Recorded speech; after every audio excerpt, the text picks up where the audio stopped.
Alrighty. Well, welcome everybody for showing up tonight. I wish to call to order this public meeting on June 28th at 5:30. Council would like to acknowledge you, clue a thought on whose traditional territories the District of Ucluelet operates. And notice a video recording. Audience members and delegates are advised that this proceeding is being video recorded and broadcast on YouTube, which may store data on foreign servers. Does everybody have the late items? Yes. Okay. And looking for approval of the agenda with the late items? Move approval. Second. All in favor? Opposed? Carried. Okay. I have a little statement just about how the things are going to go tonight. As provided for in the Local Government Act, Council is required to hold a public hearing before adopting a zoning bylaw, an official community plan bylaw, or amendments thereto. This evening, there will be 4 individual hearings held. At the conclusion of each agenda item, the hearing for the proposed bylaw will be closed and the next hearing will be declared open. Please note there will be no discussions made during these public hearings, and Council is under no obligation to enter into debate on any issue. The purpose is to hear from the public before third reading on each bylaw. Council may consider amending the proposed bylaws based on the public input received at today's public hearings. Discussion and decisions on the bylaws could take place at the next council meeting, which is scheduled for tomorrow. At a public hearing, all persons who deem their interest in property affected by the proposed bylaw will be given an opportunity to be heard or to present their written submissions on matters contained by the bylaw. However, all who speak at these public hearings must restrict their comments to the subject bylaw, and it is my responsibility to ensure that all remarks are so restricted. You'll have 5 minutes to address council for the first time. The manager of corporate services will advise you when you have reached 4 minutes of speaking and will then advise you again at your 5 minutes to be used. After everyone has spoken once, those wishing to speak again will have that opportunity to. After hearing submissions from members of the public, council may ask questions of staff to clarify what has been said. However, this is not a question and answer session or town hall meeting. To maintain an atmosphere that is respectful of all points of view, it is important for the audience to refrain from applauding or cheering for speakers. Once the public hearing is closed, council cannot accept further communications or presentations from the applicant or public respecting the proposed bylaw unless council decides to hold an additional public hearing. Today's members of the public can participate in person or electronically. Those of you that are here in person, please remain seated and quiet unless you are speaking at the podium. Raise your hand when the chair calls for in-person speakers and approach a podium when you are called on. Please make sure you are speaking into the microphone to ensure that people watching and participating electronically can hear you. You must state your name and address clearly. The manager of corporate services will not provide information about participating in this public hearing electronically. Paula, thanks.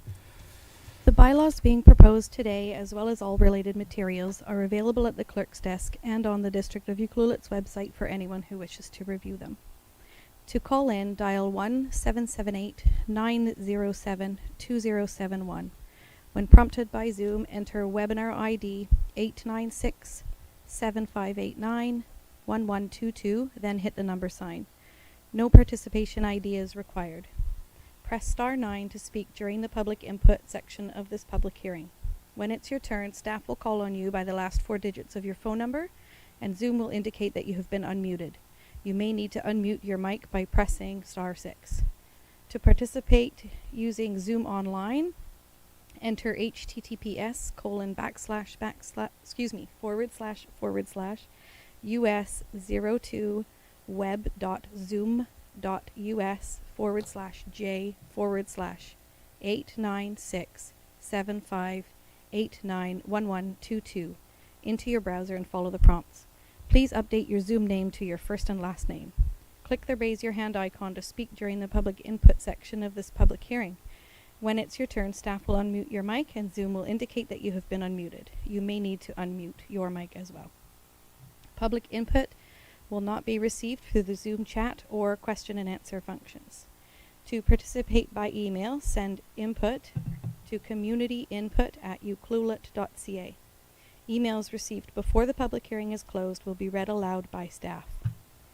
Whether you are participating by phone, Zoom, or email, start by stating your name and address. If you are speaking or writing on the behalf of an organization or another person, please identify the name and address of that organization or person. Back to you, Mako. Okay, thank Yeah. you. Paula?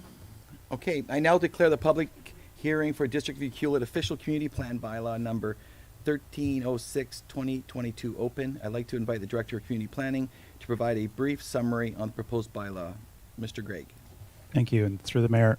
Just first, briefly, a bit of housekeeping. I just want to add one item that if anyone who's attending today wishes to refer to a copy of the current official community plan bylaw or zoning bylaw, we do have copies here for sharing. Please don't take them away, but they are available if anyone wants to refer to those materials. So item number 7, this is essentially we'll start with just an overview of the purpose of the bylaw. In general terms, the purpose of Ucluelet Official Community Plan Bylaw number 1306-2022 is to adopt a new official community plan, or OCP, for Ucluelet. The OCP will apply to all land within the district. An OCP is a statement of objectives and policies to guide decisions on planning and land use management within the district. After an OCP is adopted, all bylaws enacted and works undertaken by council and the district must be consistent with the plan. As the community members attending may be aware, Council recently adopted an OCP by bylaw number 1236-2020 earlier this year. The proposed bylaw would replace the recently adopted OCP to update certain land use designations and policy statements. Otherwise, the content is unchanged. And I'm just going to share my screen and overview what those few changes are.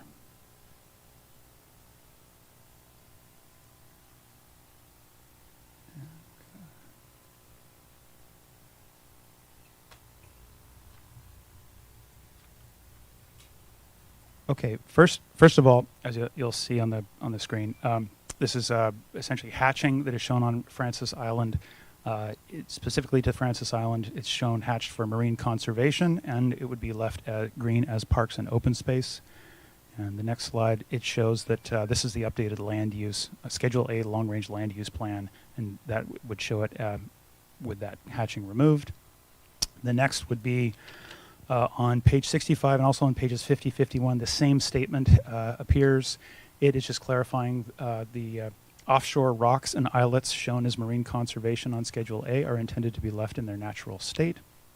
I would just note, those are the areas that are shown with that hatching in green on those islets. Also on page 75, we have a couple of things that are being amended, and let's see. Okay, there's the pointer here. First of all, in policy 3.174, there is a typo, and that was referring to the zoning of High Focus Island, which was a rural reserve, that it should read rural residential, so we've corrected that. We have proposed removing a statement about, this is about pathways on Francis Island. This is policy 3.175, also correcting the reference to the zoning, which is also rural residential. I would note that there is a comment about the next statement, the acknowledge the private ownership of Francis Island by permitting up to one single-family residential dwelling without secondary suite, B&B, vacation rental, or tourist commercial uses would not change. In fact, that policy statement was in the 2011 OCP and has been carried forward with the update that happened in the current OCP. Also, we added clarification. This statement, Schedule A designates the long-range land use of the island as parks and open space. This reflects that the district is open to discussions on potential acquisition of Francis Island for designation and preservation as parkland. So those statements sort of clarify the intent of that. And I'd also note that page 48 of the OCP does clarify that parks and open space designation as it applies to private lands. While making these changes, we also noticed that on the Schedule C, there was this area of future sidewalk that's highlighted here. This is the Parks and Trails Network. That dashed line of the sidewalk did not align with where the proposed road would be, so that has been corrected as well, so that this now aligns with where the road alignment would be in the plan. And that is all of the changes to the OCP from what was adopted in January. Okay, thank you, Mr. Gregg. And are there any members of the public attending in person who wish to speak on this bylaw? Please raise your hand and remain seated until I call you. What's happening in the other room, Paula? Are there people in there? So if anybody in the overflow room wants to comment, they're going to give me a Give me a raise your hand icon. Nobody wants to speak on this particular OCP changes? We should have flipped the schedule around. Okay, I'm trying to break a couple smiles here a little bit. A little tension. Okay, are there any speakers on Zoom? Please raise your hand icon if you wish to speak. There are no hands raised at this time. Okay, thank you, Paula. And are there any speakers that are calling in? Please press *9 if you wish to speak. There are no callers at this time. Moving on, have we received any emails to communityinput@hewlett.ca?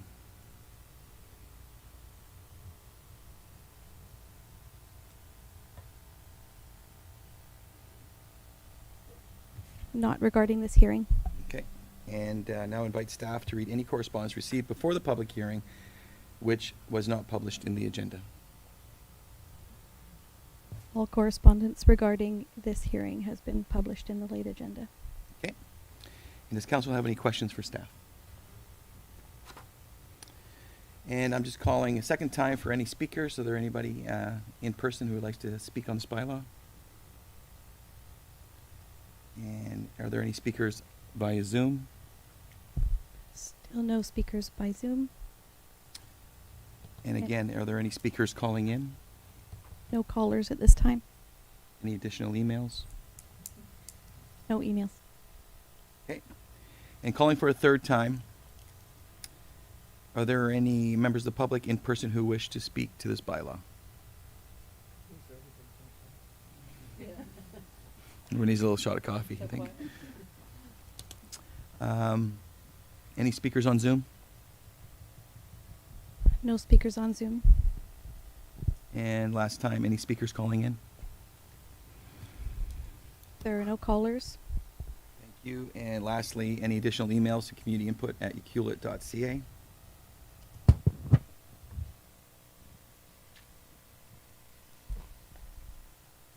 There are no additional emails. All right. I now declare the public hearing for the District of Hewlett Official Community Plan Bylaw Number 1306-2022 closed. We are now moving on to item 8 on our agenda. Okay.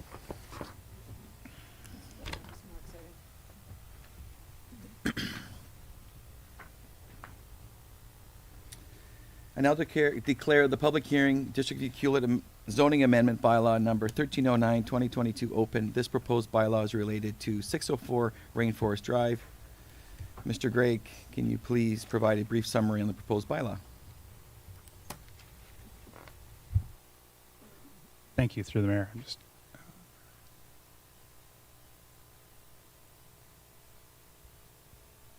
Okay. Thank you. So item 8, in general terms, the purpose of this proposed Hewlett zoning amendment bylaw number 1309-2022 is to amend the Hewlett zoning bylaw number 1160-2013 by adding a definition for healthcare office and by replacing the definition of personal services with a new definition. Subsection CD3A14 would be amended such that this section only applies to 604 Rainforest Drive. That healthcare office, emergency services, public assembly, studio, and multiple family residential would be added as principal uses to 604 Rainforest Drive, while retail, commercial, entertainment, and recreational services would be removed. Section CD3A142B would have a clause added to restrict the commercial tourist accommodation uses of a mixed commercial resort condo building to be only permitted if the ground floor of the building contains a healthcare office with a minimum gross floor area. And subsection CD3A41 would be amended by increasing the allowable gross floor area of a mixed commercial resort condo and multiple family residential building. So I'll give a brief description of what all that zoning legalese means and what is being proposed. So the property, I'll just on this slide, the property is 604 Rainforest Drive, is at the corner of Rainforest and Marine Drive. I would just note that you just note that BlackRock is to the left on the screen here, and the UCC building where we are today is just slightly to the right.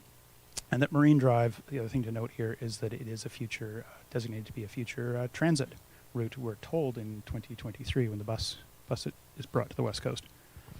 What's being proposed is a mix of uses.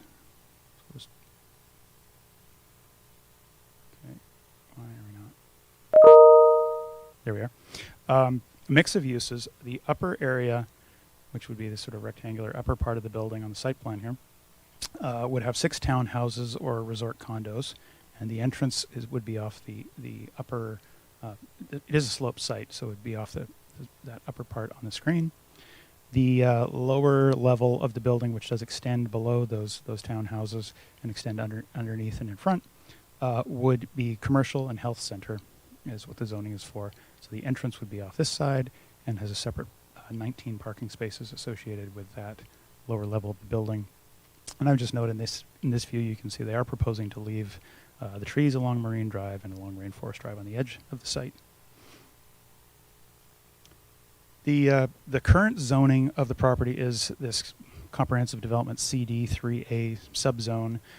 It would allow up to 6,000 square feet of commercial and mixed use, which is equivalent to the upper to the townhouse block, if you will, sort of the rectangular block of 6 townhouses that's shown on the upper floors here.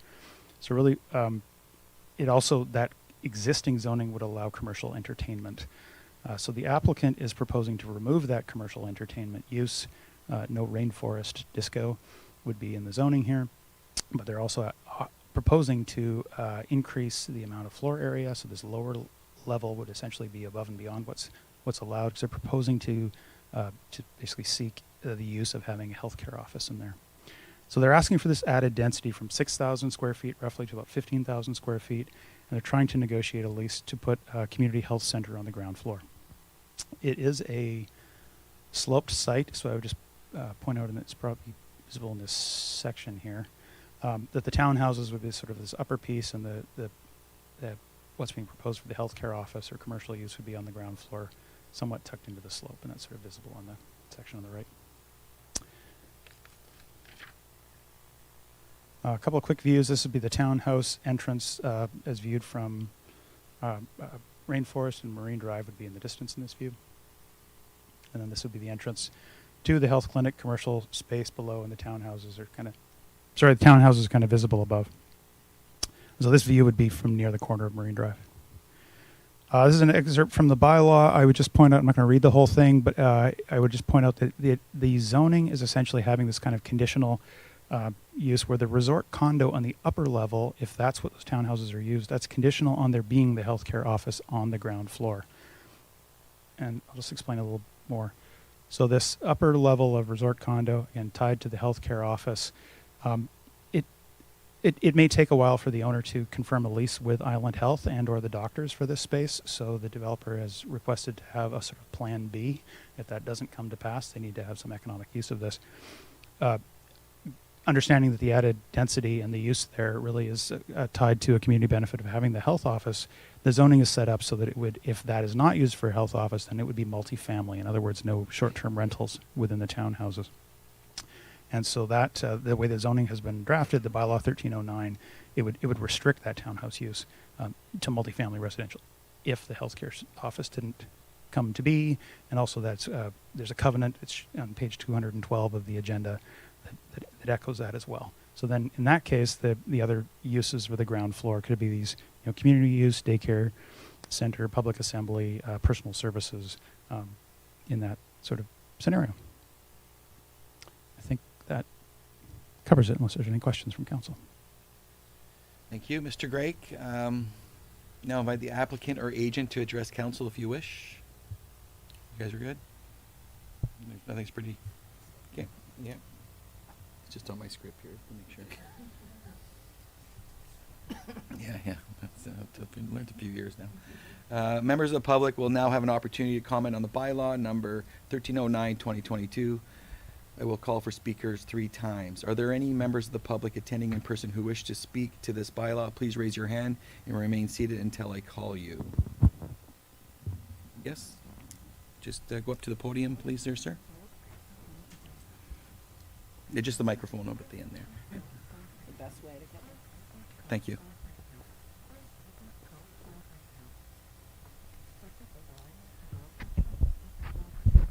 My name's David McComb, 719 Rainforest Drive. Thank you, Mayor and Councillors, for the opportunity to speak to this. I only found out about it today. Sorry. I guess I can't ask questions, but I understand there might not have been a public information session on this, so I have a lot of questions, but I can't get them answered, so I'll just sort of put some things out there and do with it what you may. My first reaction when I saw this, I guess it doesn't directly affect us because we're quite a ways down rainforest, was it's quite an increase in density from 6,000 to 15,000. And I'm trying to grasp how you go from 6 to 15,000.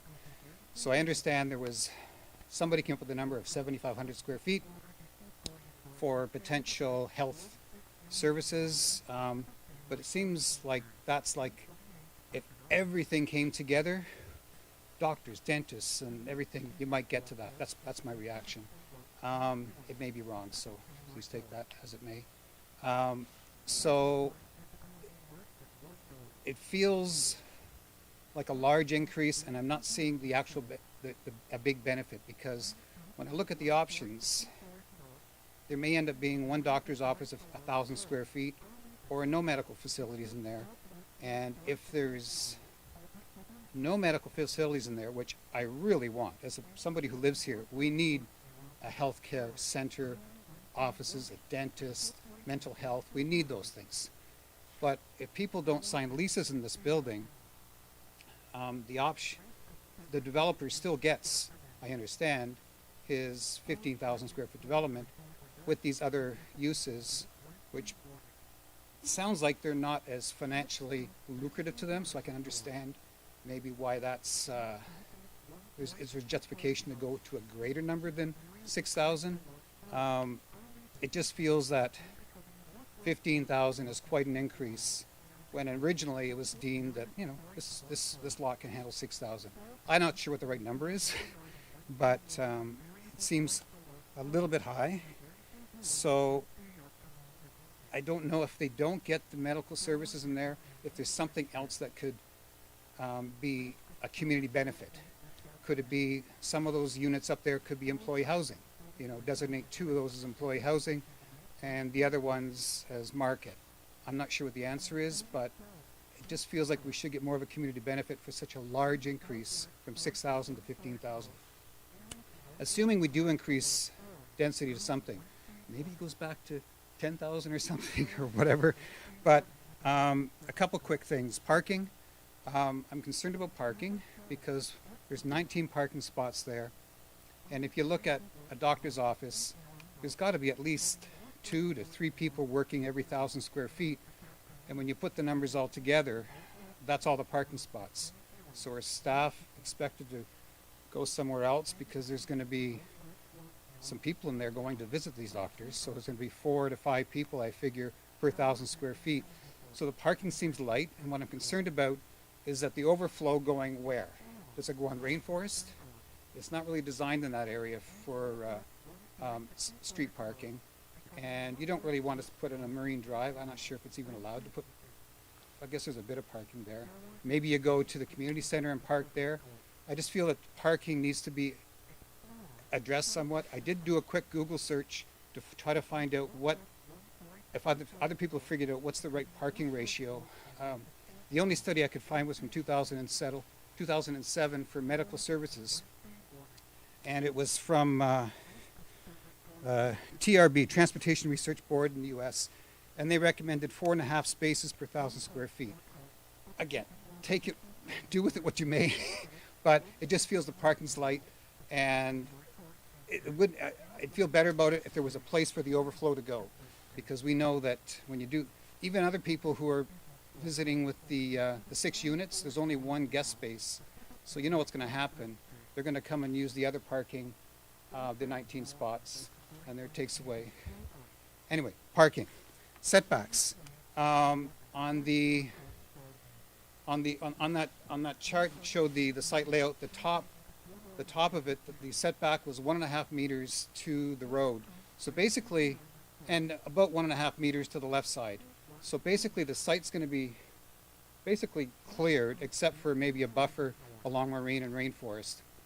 I know that for the rest, because I live there, for the residential lots, there is a building covenant that you have to do minimal disturbing of about 5 meters within the setback.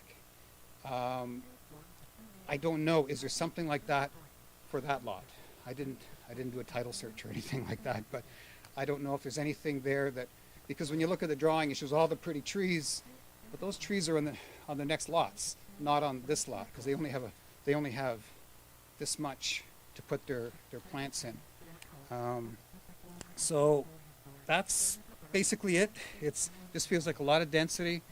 I want the community benefit of medical, but is there a way to make it more of an incentive for that to happen? Because I don't feel like there's a great incentive, because the backup plan is these other, and maybe there is an incentive that's why I wish there was a kind of an open house that we could have asked all these questions, but I'm sure staff has done a lot of that themselves. But and then parking, if it does go ahead that large, I'm really kind of concerned about the parking situation. Thank you. Thank you for your comments. Are there any other members of the public that would like to speak to this bylaw? Go ahead.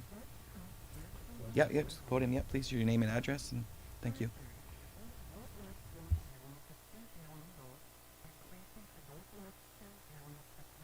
My name's Daryl Powell. I live on Rupert Road.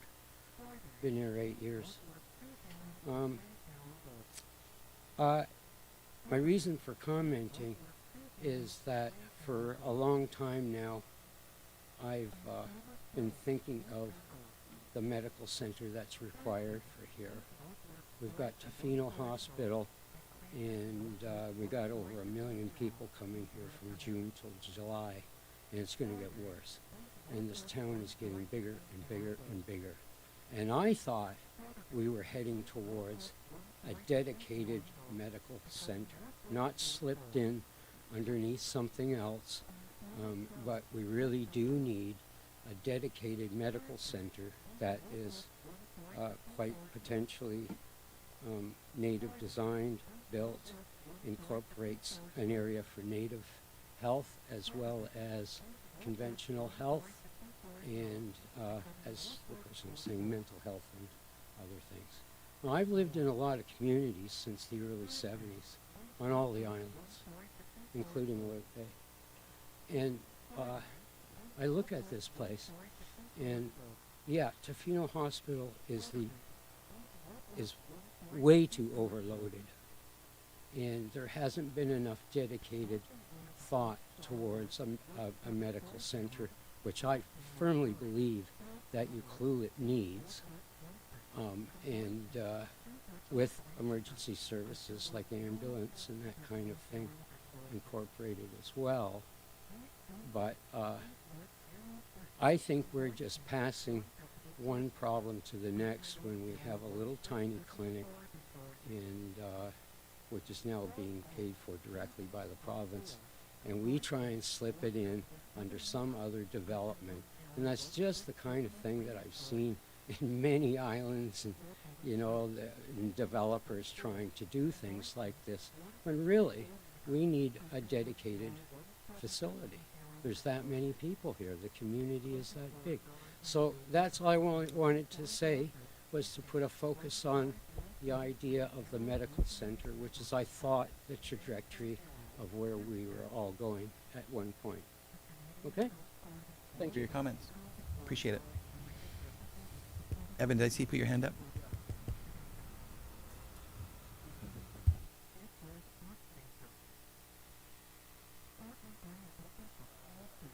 Rainforest Drive. And I'm speaking on behalf of 10 or so neighbors. And just wondering, did you get the letter today? Or can I provide you a copy? Who was the letter? I do have a correspondence from Shanti Davis. Yeah. Perfect. You guys can read it or refer to it. I don't have much to say, really. The gentleman who just spoke basically said enough for all of us. But some of the same thread as other people was that the elevation is not high enough for tsunami protection, for starters. And that's a main piece. But the letter is well written, and there's lots in there. Please read it. Okay, thanks, Evan. Appreciate it. Are there any other in-person attendees that would like to speak regarding this bylaw? Mark, yeah, go ahead.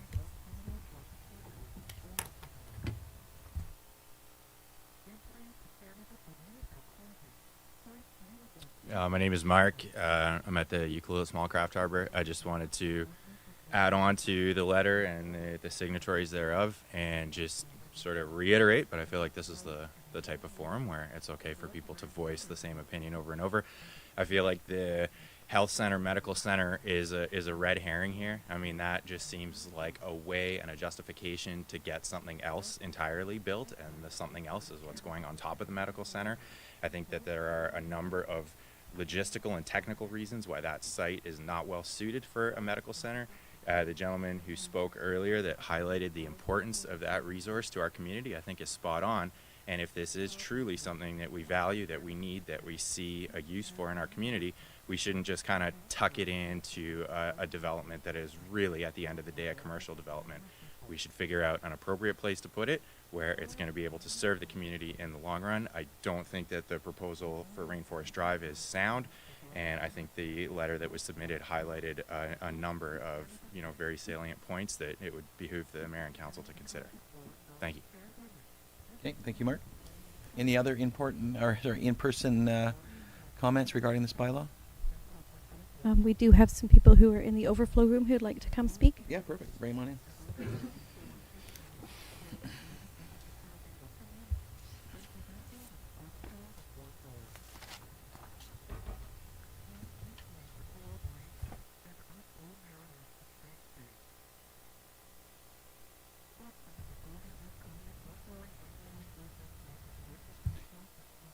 Good afternoon. My name is Marcus Ranalla, 669 Rainforest Drive, so just across the road, little ways down. Yeah, I would like to echo some of the concerns that have already been stated and give a little more background to one of them at least. So yeah, something that has really jumped out at me with this is the overwhelming benefit to the developer, especially if the medical facility does not go through. The stated use for that, the lower floors, do not seem to specifically pertain to anything that would necessarily be of community benefit. And then we are left with a developer who has had a gross increase in density granted, while providing nothing of particular benefit to the community. So that is a big concern.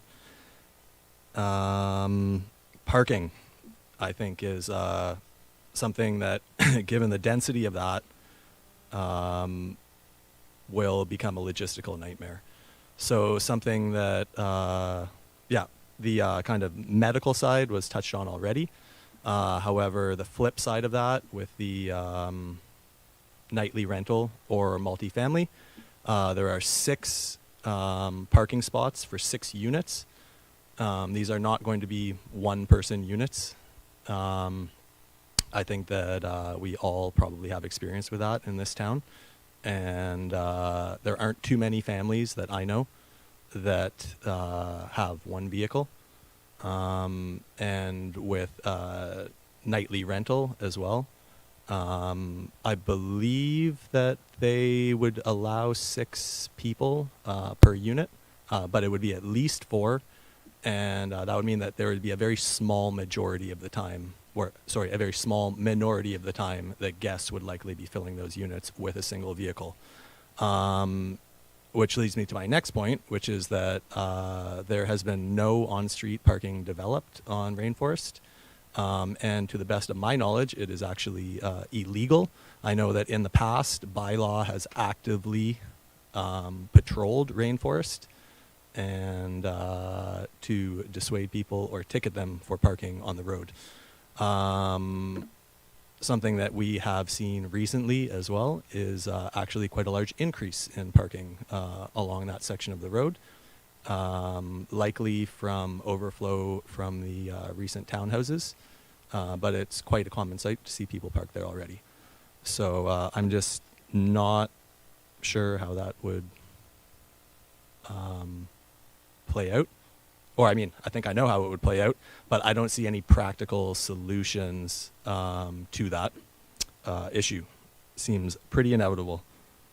And then setbacks as well, which were already touched on, but yeah, I would like to reiterate that point. What you're talking about is, basically clearing the entire property. So on the north border, it would have a parking lot along the entire border, basically the lot line, which does not directly affect me, but I also certainly does affect the adjacent property owners, and I also don't really believe is in keeping with the neighborhood. So I think there's a bunch of kind of logistical challenges. As a whole, I am not opposed to the concept, but I think that the increase in density that has been asked for is inappropriate. So, yeah, that's my piece. Okay, thanks, Marcus. Appreciate the comments.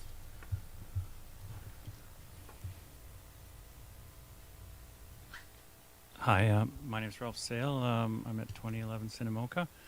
I just want to say that the parking is a serious issue here because of the way the streets are designed, and there's going to be overflow for sure. It's right on this corner here. That's quite, it's like a tourist area. I don't know that everyone's already touched on that. Also, I just think that if we're in a housing crisis, that we should think about where these people that are going to work at these places live, and can we attach that to the any kind of zoning that's allowing commercial. We should have accommodation attached to it. Thanks. Thanks, Ralph. Appreciate the comments. Mr. Smith, did you want to say something? Did you come in for this one? Oh, it was just a coincidence? Okay, you walked in like to the other room. Okay. So there's no others from the other room then in person, Paula? There are not. Yeah. Sorry to put you on the spot there, David. Are there any speakers on Zoom? Please click the raise your hand icon if you wish to speak. Yes, there is a speaker with their hand raised. Excellent. Denise and Brent. Mute. Hello, can you hear me okay? You betcha. Welcome. Hi, yes, it's Brent and Denise Halfyard.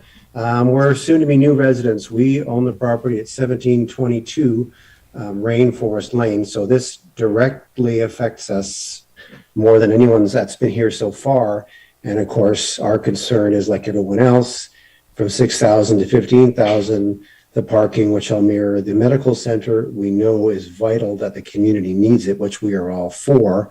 But increasing to that size, adding that much building to that amount of property, and of course the setback from our property, we try to preserve as many trees as possible.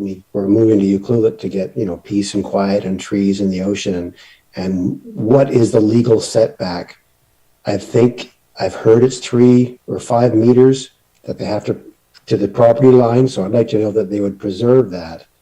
And I think that something medical should be mandatory, and it's hard to do that. But I mean, everybody knows we need a medical facility as we all get older in Ucluelet. So I guess the biggest concern is, like I said, again, parking, medical facility, size of the building, and of course, the amount of trees between our property and this lot. So I guess, have any concerns? No, I mirror everything. And I guess if these medical facilities aren't approved, what would the other usage be? I'd like to know what they would do with that ground floor usage. And I also agree that temporary workers, seasonal workers need a place to live, and that is more important, I think, than more tourists there, because there's a lot of places that need workers and they need places to live. So that's our main concern. Okay, thank you for the comments this evening. Thank you.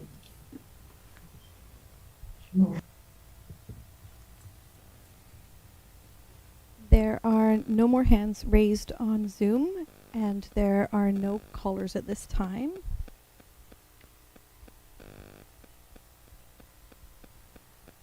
And are there any emails to communityinput@eqlit.ca? Yes, there are.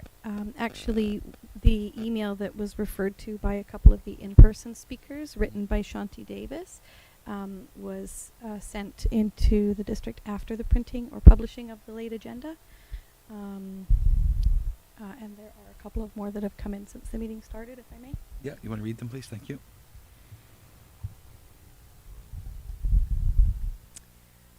From Shanti Davis, Dear Mayor and Council, on behalf of the residents of Rainforest Drive, please accept our letter for input into the proposed bylaw change at 604 Rainforest Drive. Sincerely, John Harkins, 651 Rainforest, Tim Garnett and Kelly Forbes, 652 Rainforest, Marcus Ranalla, 669 Rainforest Drive, Shanti Davis, 695 Rainforest Drive, Sam and Chance McCullough, 770 Rainforest Drive, Marin and Jamie Carson, 780 Rainforest Drive, Evan Hauser and Lori Filgiano, 812 Rainforest Drive, Marcus and Samantha McCurry, 869 Rainforest Drive, and Ashley Drummond and Darren Terhune, 1755 Rainforest Lane. Sorry, Paula, can you speak up a little bit? Peeps on this side are having trouble hearing you.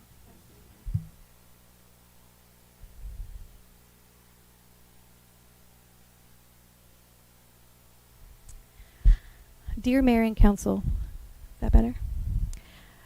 We urge you to oppose the bylaw amendment at 604 Rainforest Drive currently being considered. As neighboring property owners and residents, we believe this amendment will allow for a building with use and size that will have negative consequences to not only the residents who live on Rainforest Drive, but the entire community who uses this beautiful area. There are a number of concerns and reasons we would like to bring forward that we believe drastically outweigh the potential community benefit of a medical center. Number one, this property does not have sufficient elevation to function safely as our medical clinic. Only a portion of the lot is above the 20-meter tsunami level, sea below, and they've included a diagram. This reason alone should not be enough to decline this developer's proposal. It would be absurd to consider creating our community medical clinic in an area that will need to be evacuated.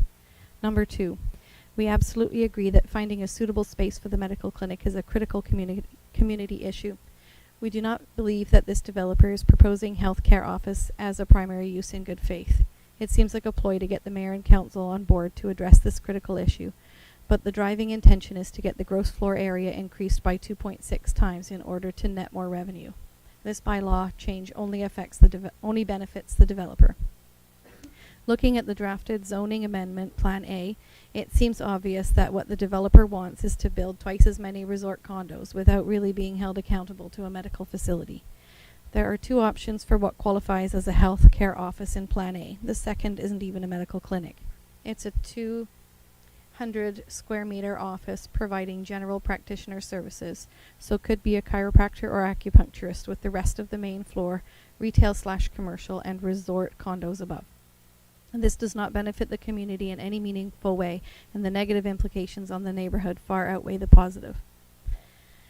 And then it quotes, despite the definition of resort condo in Section 103 of this bylaw on Lot A, Plan VIP 82211, District Lot 281 and 282, Klekwat Land District, PID 026908701, 604 Rainforest Drive, the commercial tourist accommodation uses located exclusively at the second story or higher of a mixed commercial resort condo building are only permitted if the ground floor of the building contains a healthcare office with a minimum gross floor of 700 meters squared, or a healthcare office functioning as a medical doctor clinic providing general practitioner services with a minimum gross floor area of 200 meters square.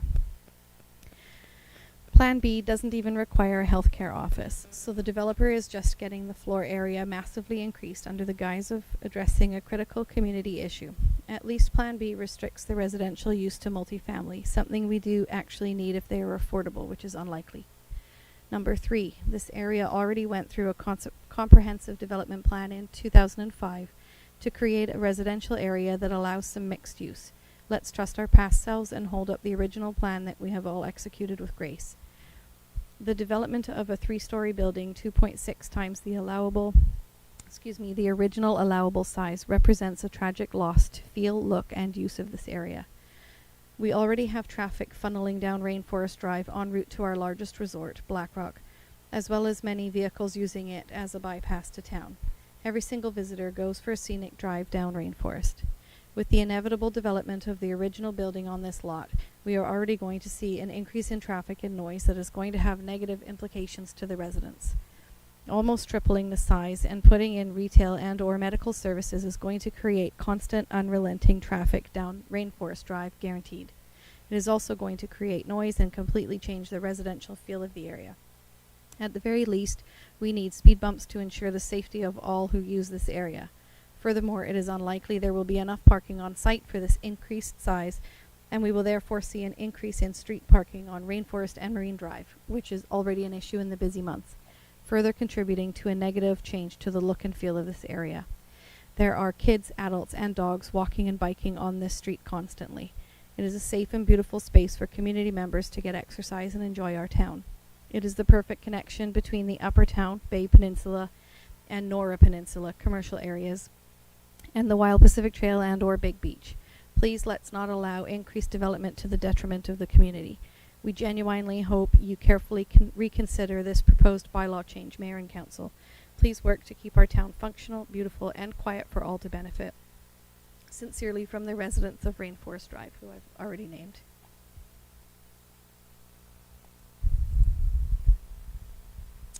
The next email is from, I apologize if I don't pronounce the name properly, Jacinth Amiot.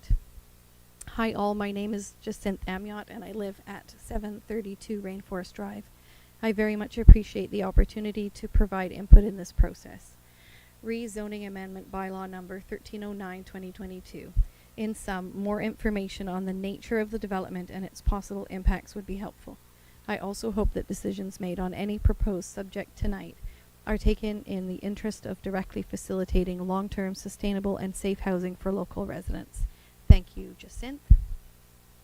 And the last one related to this hearing is from Krista Pryor. I'm going to read it as it says. Hi there, my name is 796 Rainforest Drive. I want to ask a question about proposed commercial use at 604 Rainforest Drive. Was there a green space covenant here? Was it not adhered to? And why, if it is there, can't the proposed plan suit the existing covenant? I think if 16 feet green space covenant exists on this lot like all other rainforest lots, it should remain in place no matter what is proposed. Otherwise, what is the point of these covenants? It was put in place for a reason, and it has really helped this area maintain its attractive nature, and it helps keep birds and wildlife happy. It might take a bit of effort to tighten it up, but I think it's worth it for the town, for neighborhood, and the environment. Krista Pryor. There are no more emails at this time. Thanks, Paula.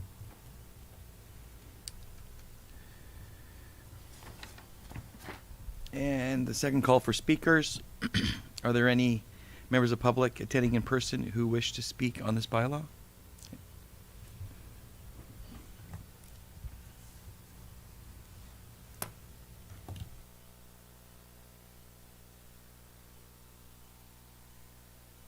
David McComb, 719 Rainforest Drive, again. That's the problem with going first. You go, oh, those are really great points. Anyway, I agree with all the previous speakers. I just wanted to add one additional point. And I don't know why I totally clued out on this, but the tsunami evacuation issue is something we shouldn't take too lightly. I was in Japan shortly after the 2011 tsunami, and I kept hearing again and again that they sure wish that things like the evacuation areas, schools, hospitals were at a much higher level, because that's the issue. So it would be, in a perfect world, it'd be nice if we could consider that. And the last point is, I haven't looked very closely because I know there's going to be a lot of other developments along Marine Drive. There's the one near the trail going down to Big Beach, the one in the corner right across the street here. And again, back to parking. These are all going to be adding to the parking issue, and I think this development is just not dealing with it at all. So Anyway, that's it. Thank you. Thanks, sir. Are there any other in-person who would like to speak regarding this bylaw? And are there any speakers that are on Zoom like to speak? There are no speakers on Zoom at this time. And are there any speakers that are calling in? There are no callers at this time. And finally, are there any additional emails? There are no additional emails related to this hearing at this time. Thanks, Paula. And okay, and third call for speakers. Are there any members of the public intending in person who wish to speak on this bylaw? Okay, hearing and seeing none. So moving on, are there any speakers on Zoom? There are no speakers on Zoom, no callers, and no new emails for this hearing. Thank you. So I now declare the public hearing on District of Hewlett zoning amendment bylaw number 1309-2022 closed. We are now moving on to item 9 on our agenda. You guys doing all right? Okay. You good? Doing all right? I'm doing fine, yeah. Give you guys a little break or something? Good. Okay. Okay. I now declare the public hearing on District of Hewlett zoning amendment bylaw number 1312-2022 open. This proposed bylaw is related to 221 Monano Road. Mr. Gregg, welcome back. Thank you. And through the chair, I'll just share my screen again.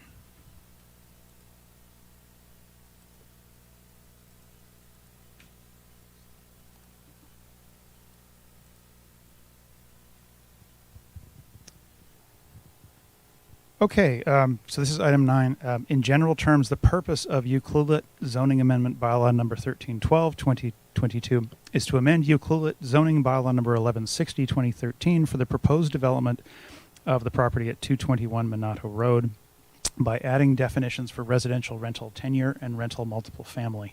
The bylaw would add a new comprehensive development zone, or the CD6 zone, Minato Road, intended for the development of a mix of multifamily and single-family residential development with a mix of sizes, types, and tenures, including affordable rental, market rental, attainable ownership under a housing agreement covenant, and market ownership homes. The property at 221 Minato Road would be designated under the new CD6 zone for a proposed housing development with up to 212 housing units, and I would note with no vacation rental uses. And I'll just give a brief overview of the proposal. So this the artist rendering that's on the screen right now is really sort of looking at, this is Minato Road, and Peninsula Road would be just sort of off to the right, and this is looking sort of from the perspective of Olsen Bay. Looking, town would be in the background. This is the site plan again. Peninsula Road at the lower part of the screen, and Minato Road is just off, sort of going up into the site, which currently is, as people may recognize, it's the gravel surfaced road that kind of goes partway out towards Olsen Bay. The overview, I'll just maybe go through roughly what's being proposed. This is the from the development proposal.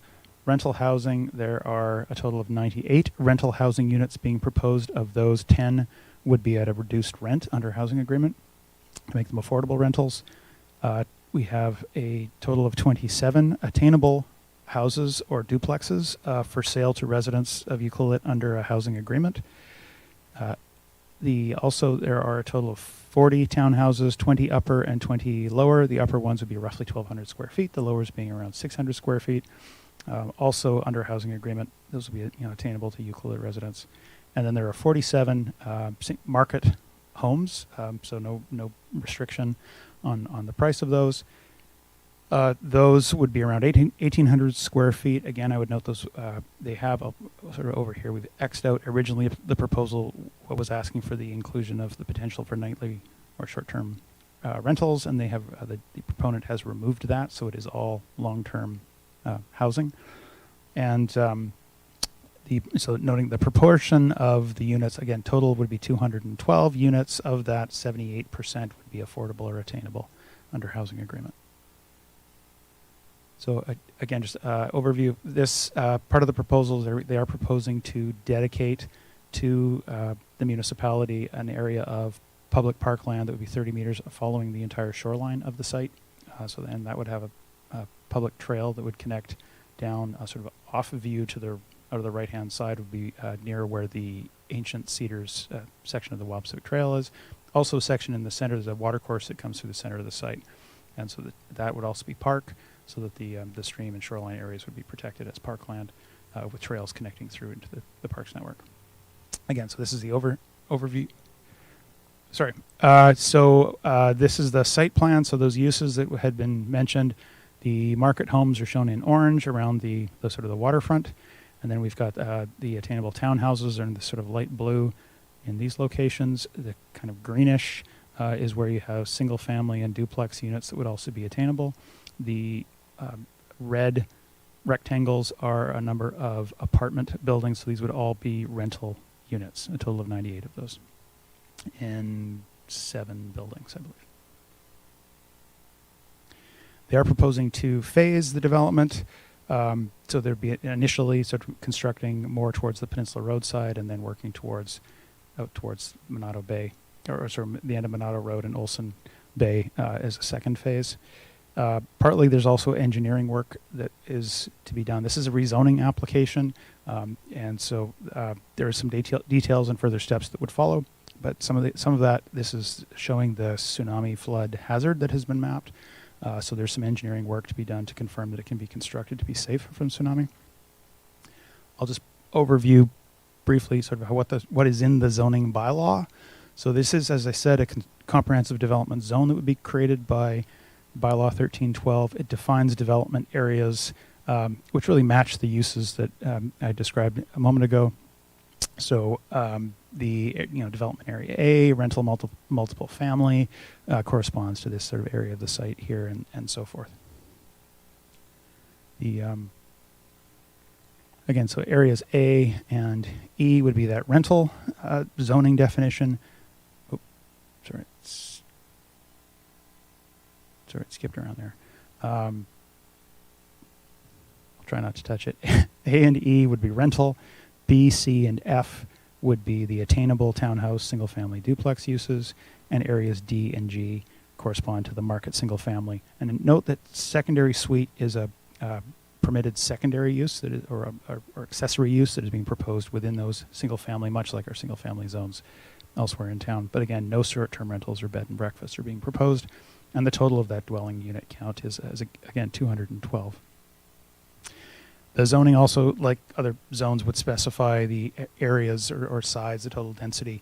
And so the average, this is the maximum average floor area, so 700 square feet for the rentals, so that gives some flexibility to have smaller units and larger units, have a mix of units. The attainable multifamily would be 900 square feet average. As I said, they have some lower units at 600 and larger upper units at 1,200, and so that average sort of it accounts for all of that. The attainable single-family and duplex units are shown to be 1,550 square feet as a maximum, and the market housing be about 1,850 square feet, per unit. As well, the zoning has heights and setbacks. These are fairly standard, similar to other UCLULIT zones, and at this point, this is a rezoning, not a detailed development permit that's being requested. At the development permit stage with building plans, that's sort of the time where we would be able to verify if there are any variances needed to what were specifically being proposed on those sites. So it is the first of many steps, the zoning, and so the recommendation is that prior to adoption of a zoning bylaw, if this is supported, that there be a covenant registered on title, prior to the final adoption to ensure that certain things are happening, with those further steps of development permit and subdivision. That includes, as the applicant has proposed, that park and road dedication would be done by the end of this year, and that prior to development permit or subdivision, they would complete some more detailed studies on archaeological sensitivity, environmental sensitivity, have a plan for grading and rainwater management, provide engineering, some further engineering on the road access and pedestrian crossings, off-site works and services for water, sewer, and such. Also a plan for phasing and servicing, because we would note that some of the first phases, depending on the size of the first phase, it may not trigger all of the infrastructure upgrades, so sort of the timing of when things need to fall into place. As well, a plan for the subdivision of really identifying what's public versus private and strata roads, and just sort of noting that there is affordability and attainability is a large component of this, and that the strata fees, if there is a strata, can add costs to households. So there's a discussion to sort of define, what exactly would be strata or not, because infrastructure, is typically, is maintained by the district on sort of standard streets, if you will, but stratas, that is borne by the strata. So that would be really sort of worked out before subdivision. As well, there was some discussion about green building, electrical vehicle charging. Those sort of details should be worked out as it gets to the development permit stage. And I had mentioned previously that some engineering work needs to be done to confirm the tsunami flood hazard can be adequately addressed before any of those phases were approved.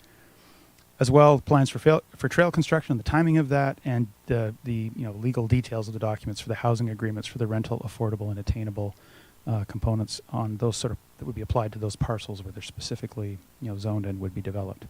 A little bit more detail on that. Housing agreements. So as I said earlier, they're proposing some affordable rentals. So a minimum of 10 of the units of the rental units would be affordable. So that's meeting that CMHC definition of less than 80% median income. And the mix of sizes is being proposed in that. Also, that the zoning defines it would be rental apartments, so they could not be later stratified or sold individually as condos, and so that is aiming at sort of the 80 to 100% median income levels, and again a mix of sizes. And then the townhouses and duplexes they're proposing to be attainable. That they're proposing the qualifying households will be up to 130% of median income, which is roughly 80% or roughly $80,000 per year household income. And again, there's a mix of those unit sizes. So this, by housing agreement, those agreements would apply to 165 of the total units overall, which is where that 78% of it being proposed for attainable and affordable. Any secondary suites that were sort of built onto some of the single-family homes would be above that count.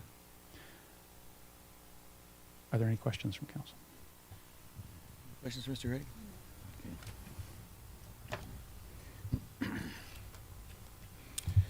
And questions from here?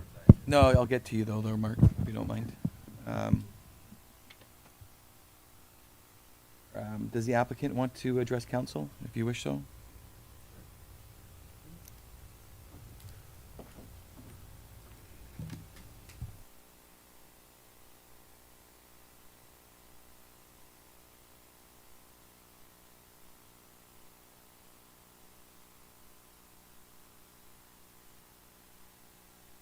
So I'm Chris Bosman. I'm one of the owners of the project. I'm also a resident of Ukilet, 847 Lauren White Place.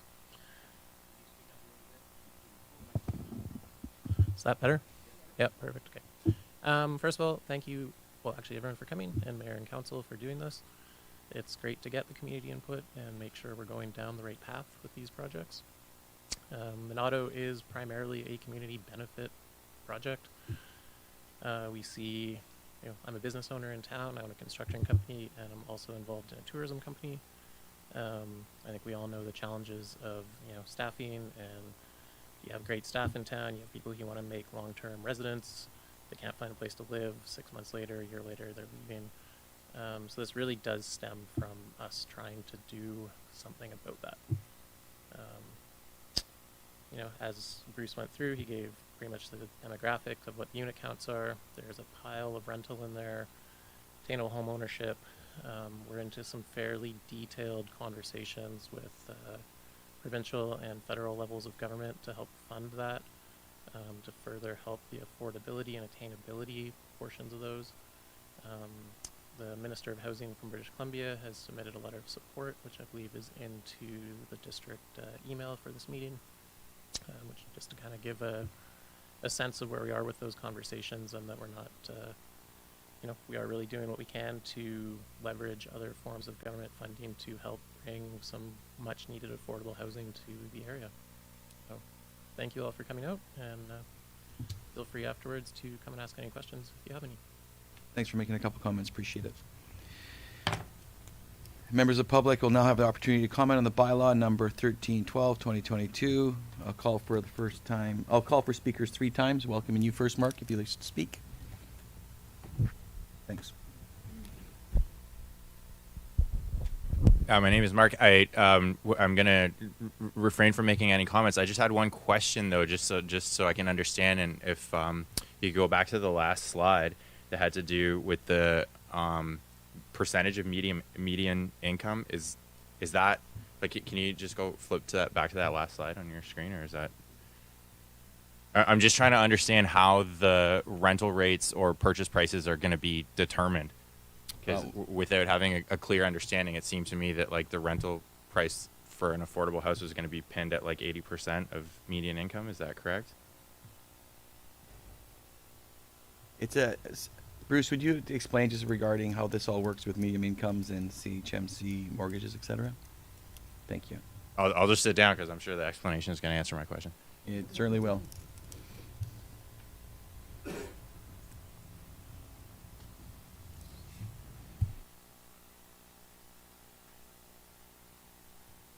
Through the mayor, there are some details to follow, and that's why the adoption of the zoning would include that covenant, that the details of those, basically all the legal details of whether it is CMHC or BC Housing or who's involved in this.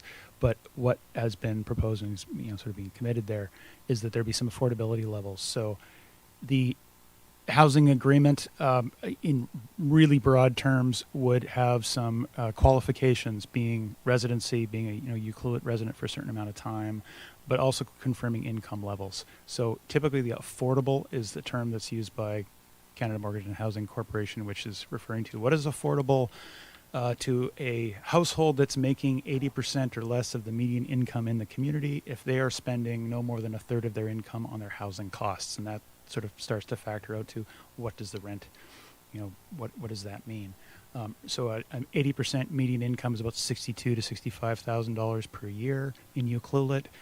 In 2 weeks, we get the new census information on household income, so that will be confirmed as part of the latest census. But it sort of factors into, for that household, are they spending? If they're spending more than a third of their income on rent or on a mortgage plus heating and the other housing costs, then that's considered to be a problem and an affordability problem. So that's sort of the target. So that then sets what is the rate of that rent for those units that have that kind of covenant on it. And so they're proposing that 10 of the rental units would be for that truly affordable sort of non-market to meet that rent requirement for the federal affordable 80% median income.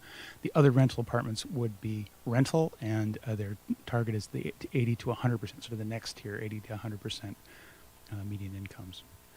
And beyond that, I would see if there's a question, if council has a question for the developer, if they have further detail where they're looking at what rental rates may be.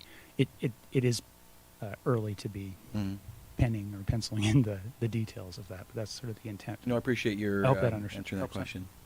Thank you. Are there any other in-person attendees that would like to speak to this bylaw? Joe? Mr. Corzoli, podium, please. It's about Monado Road we're talking right now. Right. Okay. Joe Corzoli, 1157 Rupert Road. We have interest in the property next door to the Monado Road property down there. You have to speak up just a little bit, Joe. No, I know you love this stuff. The only thing I'm worried about is the Monado Road itself. When that property was developed years ago by a warehouser, M&B warehouser, they were told that, and the district was told that road was going to get upgraded, services were going to get upgraded, and was going to get paved once that the big acres was sold.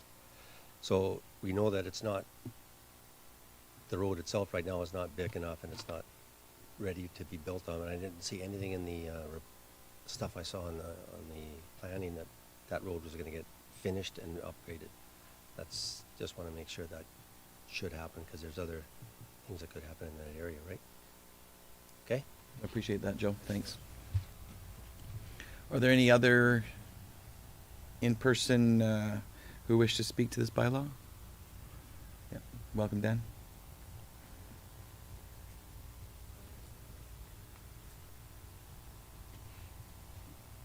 Yeah, I'm Dan Vidova, 1830 Peninsula. Just some general impressions. It's a very ambitious sort of project that's proposed. Seems to me that there are density issues here, and I think the size of the units is perhaps a little optimistic especially for families. 900 square foot living spaces are pretty small. I don't see a lot of room for recreational areas for children, and I see because of the densities, I think that there are certain social issues that can happen if people are jammed into a living space that's too tight, and sometimes they can be ghettoized if they're too jammed in. So I think there's a little more discussion and analysis is needed. And I wonder about the impact on emergency services in town. Like, this is going to cost you Clulet more. If this development were brought to fruition in its present concept, then policing services, ambulance services, other emergency services will be impacted. And then so will I think, the district infrastructure as well. So, and I'm not too sure about the tsunami thing, because if we look back at the pictures of the 60s, what happened in Port Alberni, I think that Monado Road and the end of the harbor there are problematic in the event of a large-scale earthquake. So just general comments, but I think there's a lot of scrutiny needs to go on, and a lot of questions need to be answered.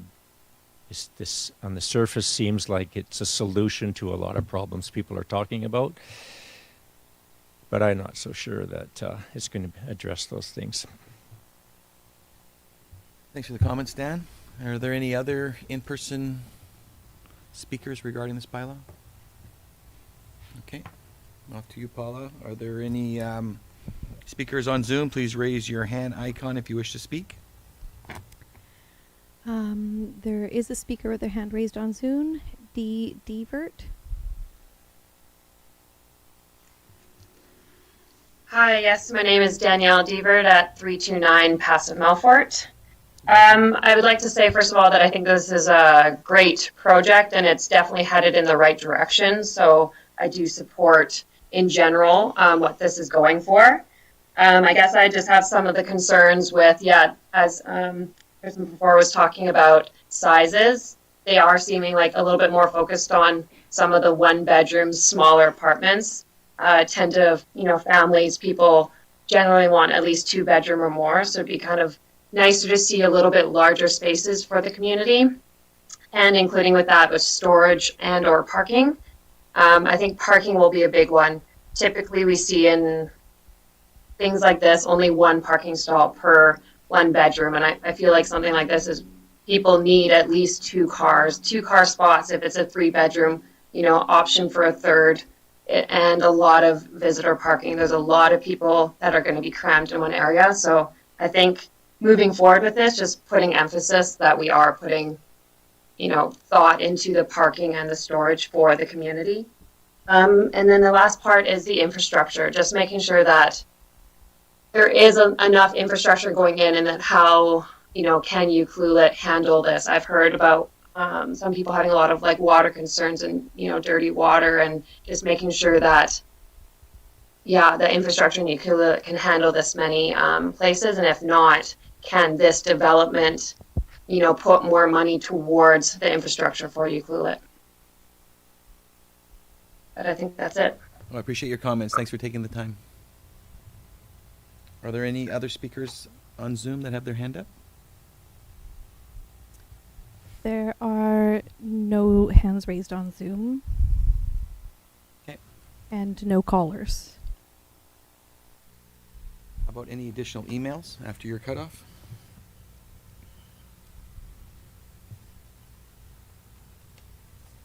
I'm sorry, I was just waiting for it to refresh in case any more came in. There are no emails regarding this hearing.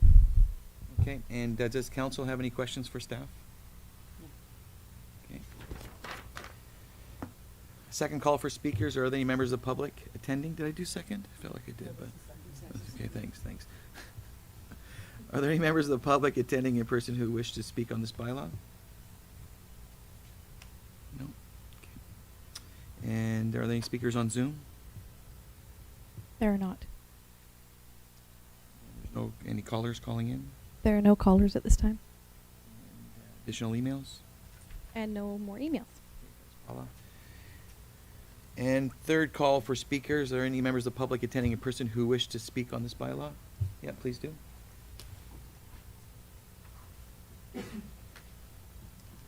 Todd Smith, 1782 St. Jake's. I think it's great. I attended the open house for this, and one of my comments was the single night rentals that were ocean facing. I think the developer's response to that and improving to increase more housing is actually a really great ad that shows they're listening to the community. I love the fact that there's a consideration of rentals and making homes for people to live in town, which is a contrast to a lot of what I've seen in other cities and here, and an emphasis for creating homes for families. I think, coming from a larger city, 900 square feet may seem like a small space, but it's still space for people who are living in their cars. And I think there's one consideration for improvement that I would suggest in terms of handling of waste and recycling. And I know we're looking at the new plans for what's being rolled out in the fall. But for these larger developments, I think the anticipation of how much waste and recycling needs to be stored prior to collection is perhaps an oversight. And I think the handling and consideration of wildlife in relation to that is something to continue to thinking about with these larger developments and how they phase. But overall, I think it's a net improvement to housing in the area, and I think the improvement to remove those nightly rentals creates longer-term stable housing for folks. Appreciate your comments. Thank you. Any other speakers in the room that would like to speak to this bylaw, or in the other room? There are no speakers from the overflow room. Okay. Any speakers on Zoom? There are no speakers on Zoom and no callers at this time. And lastly, have we received any additional emails? There are no additional emails. Okay, excellent. I now declare the public hearing for the District of Ucluelet zoning amendment bylaw number 1312-2022 closed. We're now moving on to agenda item number 10. Did you guys want a little? Yeah. How about we just make a motion, take a 5-minute break? I'll make a motion. Okay, thank you. We'll second I'll that. second All in it. favor? Opposed? Carried. Okay, we'll take a little 5-minute, everybody, and then we'll get to the meat of the evening. Get your popcorn. Everybody check. Everybody, you've been checked for tomatoes? No tomatoes and eggs. Some little halibut.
Okay. Welcome back, everybody. We'll just finish off our last item here on our public hearing. I now declare the public hearing for the District of Ucluelet Amendment Bylaw number 1310-2022 open. This proposed bylaw is related to B&B short-term rental / housing. And Mr. Gregg, can you please provide a brief summary on the proposed bylaw? Certainly, and I'll just share my screen again here.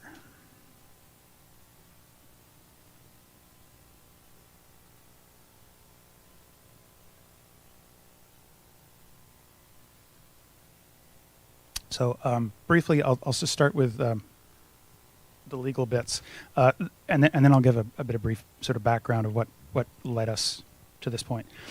So the purpose of this proposed bylaw in general terms is to amend Ucluelet zoning bylaw number 1160/2013 to shift the permitted uses in all single-family residential zones so that the priority uses in residential neighborhoods are for housing Ucluelet residents and families. The proposed bylaw would remove bed and breakfast as a permitted secondary use from the following single-family residential zones and in its place add accessory residential dwelling unit, which is commonly thought of as a cabin or a cottage, as a permitted secondary use. That would be the R1 single-family residential, R2 medium-density residential, R4 small lot single-family residential, RU rural residential, CD1 eco-industrial park, CD2A big beach, CD3A rainforest, CD5B, which is a development area number 2, referred to as Central Park, and CD5C, which is the development area number 3, Ocean West. The bylaw would also add accessory residential dwelling unit as a permitted secondary use in the GH guest house zone. So as I said, I'll give a little bit of context and background. I should also note the bylaw 1310 would not affect short-term vacation rentals in the guest house vacation rental 1 or C5 tourist commercial or other commercial zones. This really is focused on single-family residential neighborhoods and zoning designations. So this is, I know it's been a bit of a community discussion, and this is a community decision. Ucluelet is at a bit of a point, a decision point, and there's really a choice to make between two competing things, and really we're talking about tourist accommodation and housing. And I just want to note that we've heard some concerns that we're against bed and breakfasts, and really none of this is meant to demonize B&Bs. There's nothing wrong with a B&B on its own. And I think it should be acknowledged that the bed and breakfasts have played a role in Ucluelet's development as a community and its economic evolution up to the past few years. In the past, it has helped some Ucluelet residents afford their home. In the 90s, as the economy really shifted on forestry and fishing, the B&B enabled some individuals to participate in the economic development opportunities that came with growing tourism. And B&Bs have also helped introduce new visitors to the community and help raise the profile of Ucluelet as a desired and sought-out travel destination. So this graph shows current B&B license holders by the year that they were established. And so in the first 20 years, this is from 1996 up to 2015, it averaged about one per year. And but some things have changed. And what's changed is, well, in 2008, Airbnb was invented. It took a few years to sort of really kick in, but online bookings and those platforms really have changed how the B&B operates. Demographics, including some generational transfer of wealth that we're seeing. Remote work is becoming the norm. Ucluelet, I would say, it's as everyone senses, is on the map. And pandemic has definitely accelerated and added pressure to all of those changes. So this graph is showing visitor growth over the last, well, since 2003, 2004 in the national park. And I just, sort of point out again in that sort of 2015 area, something changed. And prior to that, for about a dozen years, things were quite stable. And then visits to the West Coast started to increase. And so the next 5 years of B&B licenses, over the next 5 years, the average jumped up to about 9 per year. It was 1 per year, and it sort of jumped up to 9. And last year, we had 28 new bed and breakfasts be established. And this year, so far, we've seen 68. And so 23 of those were already permitted prior to May 31st when this bylaw got started. Since then, we've had 45 applications. Those, essentially, these 25, they're shown in sort of the middle blue. Those were already in the works, and the people have sort of brought in, but they were, building permits underway whatnot. And then there's another 20 that have come in, again, since June 1st, probably as a result of the awareness of the proposed bylaw changes. So, now I'll just talk a bit about what has led to the bylaw changes being considered in bylaw 1310. So there's a bit of a timeline here. In 2018, Council adopts a short-term housing action plan. This was in response to community input during the OCP review. One of those points is point 5. Calls out a few things. One, to ensure that the first rental unit on a single-family residential lots is for long-term tenancy, with any additional short-term rental uses to depend on the continued existence of the long-term rental. The second one, which we've already done, which is to remove standalone short-term rental of single-family homes from the VR2 zoning designation. That was recognized as something that perhaps should be changed, and that was done by bylaw in 2019. And also to add options for infill of compact, more affordable units in existing and new neighborhoods, for example, small lots and rental cottages, etc. In April of 2019, Council also passed a motion as part of another discussion around prioritizing residential development over new tourist accommodation. This is when looking at some vacation rental proposals that were coming forward. And in 2020, initiated the West Coast Land Use Demand Study. And that study, its conclusions really concluded that demand for tourist accommodation is strong, growing, and outstrips the supply, which is no surprise, I think, to anyone. The availability of housing is a limiting factor on local business performance. That was something they were hearing time and time again from businesses that were involved in the discussions with the consultants doing the study. And the recommendation was really working with other partners in the region, First Nations, Tofino, the park, on coordinating, and the ACRD, on coordinating to develop a strategy for how to sustain the economy, community, and environment. At the same time, also in conjunction with Tofino and the West Coast First Nations, we also started on the housing needs assessment.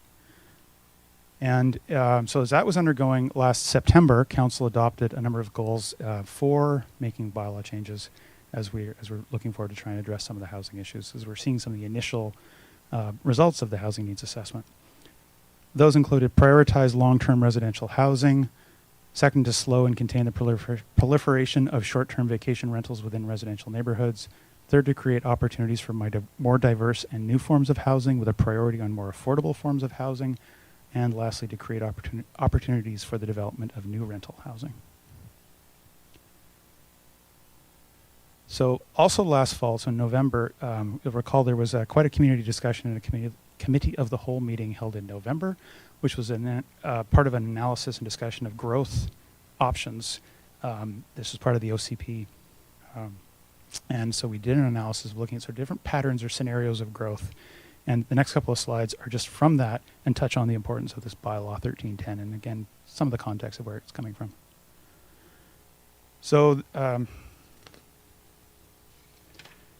so this slide you may recall, it included, this was a graph that came out of the housing needs assessment, which was showing, again, the sort of gold line on the bottom is the what households can afford generally in Ucluelet, and that up until 2015 and 2016, I'll stop my cursor there, that sort of previously things were pretty stable as was visitors to the West Coast, and then it really started to rise, as did the number of B&Bs, and did the cost of housing. So there's been this sort of divergence where the cost of housing has split apart from where the incomes are. And then we also looked at the mix of what is existing. And so on sort of the left of this chart is all the residential units. You got single family, then all the other kinds of housing, and on the right would be the tourist accommodation. And what we see today is about 1-to-1. The ratio is about the same in terms of the number of housing units and the number of tourist accommodation units. It used to be more like 60% housing and a 40% tourist accommodation, but the tourist accommodation is growing more rapidly than the housing, so it's kind of outstripping the housing supply. And most of the recent growth has been in bed and breakfasts in those vacation rental units. And then the other thing I think is important from that growth analysis, one of the assumptions of all of the scenarios, the high, medium, low growth scenarios, was that B&Bs were not assumed to be continuing to be growing at the same pace going forward, that it would be capped.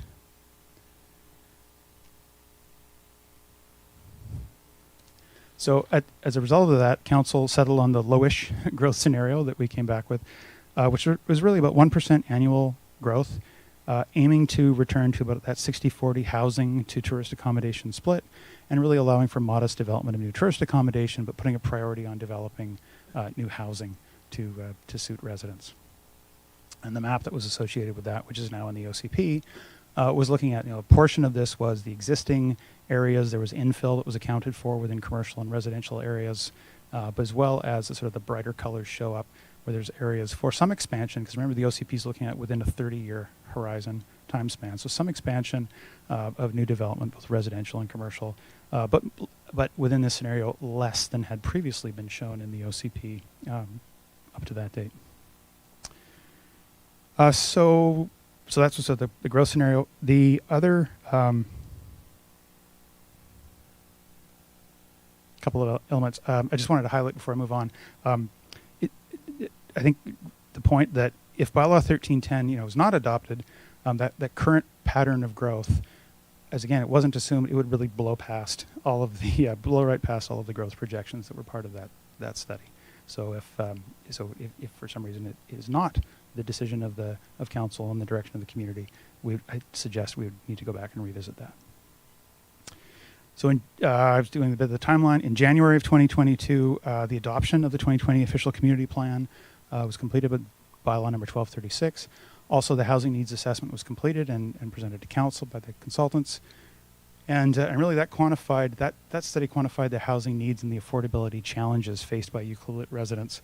I just recommend that it is worth reading even the first 20 pages of that housing needs report, which is on our website. There's a copy of it here if anyone wants to borrow it, to understand the challenges that Ucluelet residents and community members are facing accessing adequate housing in Ucluelet. And one of the recommendations of that report was to consider restricting residential zones in which short-term rentals are permitted, amending zoning to permit new short-term rentals only through temporary use permit, or permit only a certain number of short-term rentals at any given time. Because they were drawing a direct correlation between the long-term rental housing in the secondary suites and the secondary rental being displaced by the bed and breakfast. So change, as I've presented, has been happening on the West Coast in the last few years, and I think it's worth asking sort of what if we do nothing. Currently, about a third of single-family homes in Ucluelet, so that's the sort of blue areas, contain a vacation rental. So that would be the houses with B&Bs and also with vacation rental 1 and guest house zoned residential properties. So about 2/3 are still single-family homes or a house with a secondary suite, and then we also have some vacant lots. At the current pace, the current rate, and within 5 years, this would switch to about 2/3 would be vacation rentals within single-family homes or properties, and really the houses with suites and the vacant lots are where most of that growth would likely happen, given the pattern of what we're seeing, where secondary suites are being converted to bed and breakfast, and vacant lots as they develop into new homes, they're frequently being purpose-built with B&B units. So this is the distribution of bed and breakfast existing and in the works within the community. So that's about a third of those residential lots. And again, at the pace we're going, within 5 years, it would be more like 2/3, which is the purple color, if you will. And the blue would be those properties, the proportion of properties that would still be just a residential use. And so the other thing we've been seeing is that in the past year, looking at all of the new bed and breakfasts that have been established, the average bed and breakfast has two units, 2 beds, or 2 rooms, or block-off suites, or whatever they are.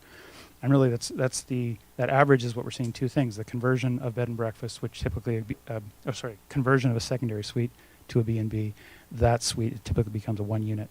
But new construction, typically we're seeing houses built with 3 purpose-built bed and breakfast units.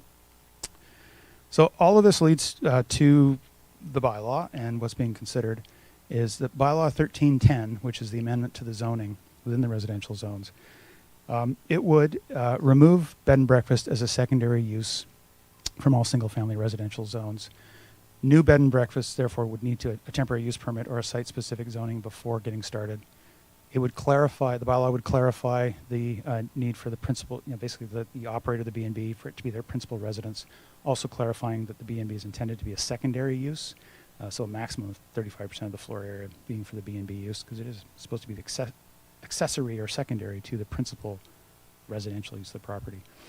It would also, the bylaw change would add accessory residential dwelling unit, or ADU, as a secondary use. This is that cottage, the cabin, carriage house, or tiny house, if you will.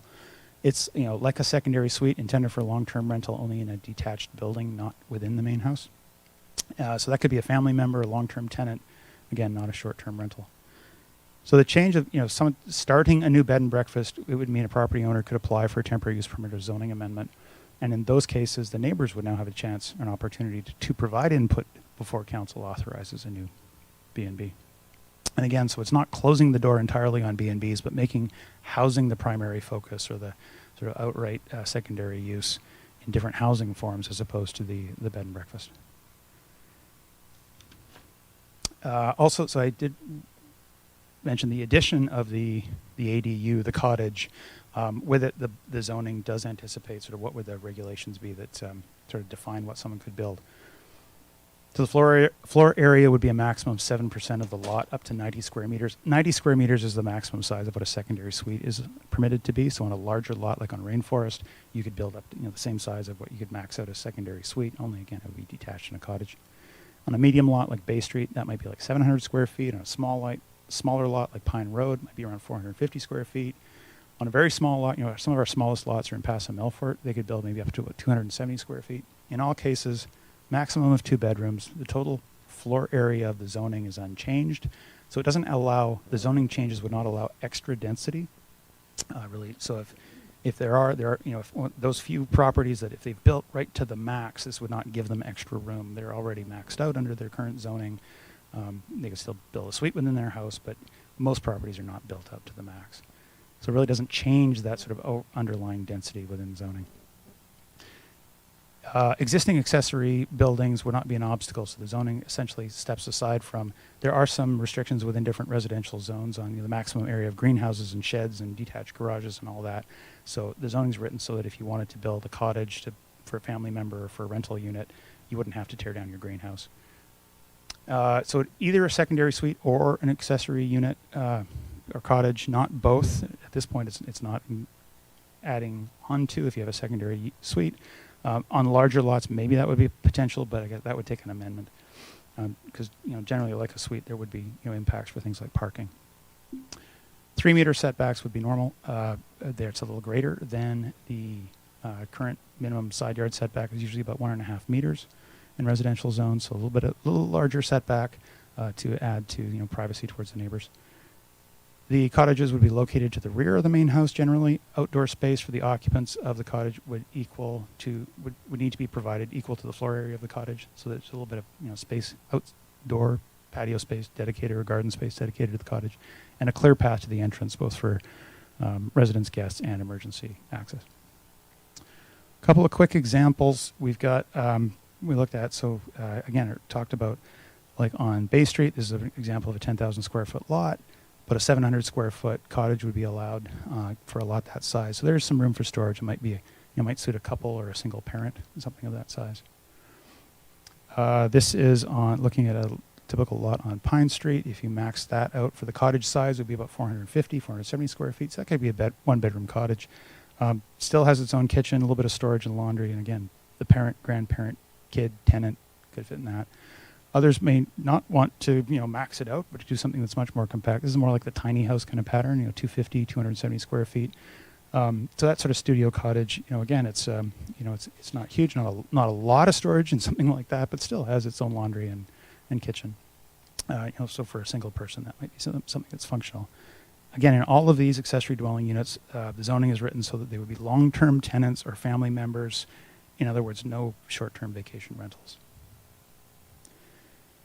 I'll also note that there is a companion bylaw, which is bylaw number 1311. It's not the subject of this public hearing this evening, but it definitely is part of the context of this whole discussion and decision.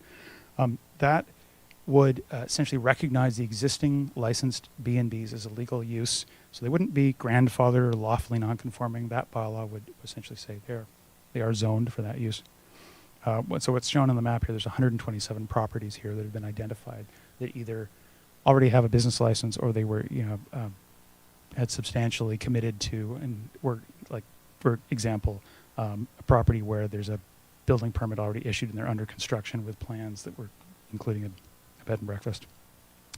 The bylaw 1311 would not change the underlying zoning, so setbacks, height, all that would not change. It would just essentially recognize that use. And so I just wanted to note that so two things on the slide here. It says starting a new bed and breakfast, homeowner who's not on the overlay, the B&B overlay that would be created by that bylaw could apply for temporary use permit or zoning amendment to be added if, that would sort of be the process if a new one wanted to start up. That, again, is not part of the public hearing. However, it's related. That'll be discussed tomorrow by council. And public hearing would be part of that process as well. So in the future, if this were adopted, a couple of things. If a B&B wanted to stop, or an owner of a B&B wanted to stop or shift to having a long-term tenant instead, we'd suggest that it would be a matter of simply providing in writing that they wish to do that, and we'd periodically do a bylaw update to remove them from the list or from the overlay if they wished. Basically at no cost. That would make it easier and sort of incentivize creating housing if they wish to do that. If an owner of a residential property wanted to start up a B&B, they would need to apply. The council could issue a temporary use permit or amend the zoning to add them to the list if that was deemed something that was supported. And either of those routes would now include notification and a process of neighbor input. So this is a complex issue and a bit of a tough community decision, I'd say. There are many parts to the story, and a few here I just want to highlight. It does touch on housing. There is the B&Bs. There's an issue in the community, and the problem really is a loss of long-term rentals in favor of B&Bs.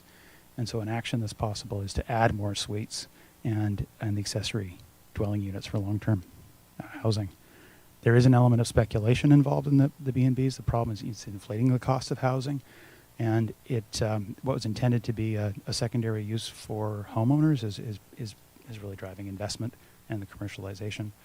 So an action really is potentially to remove the competing commercial tourist accommodation use and really leave it for the hotels and motels. And a second action would be, again, to add more suites and accessory dwelling units. I touched on growth in the growth study. The cash that comes with the B&B favors development of tourist accommodation.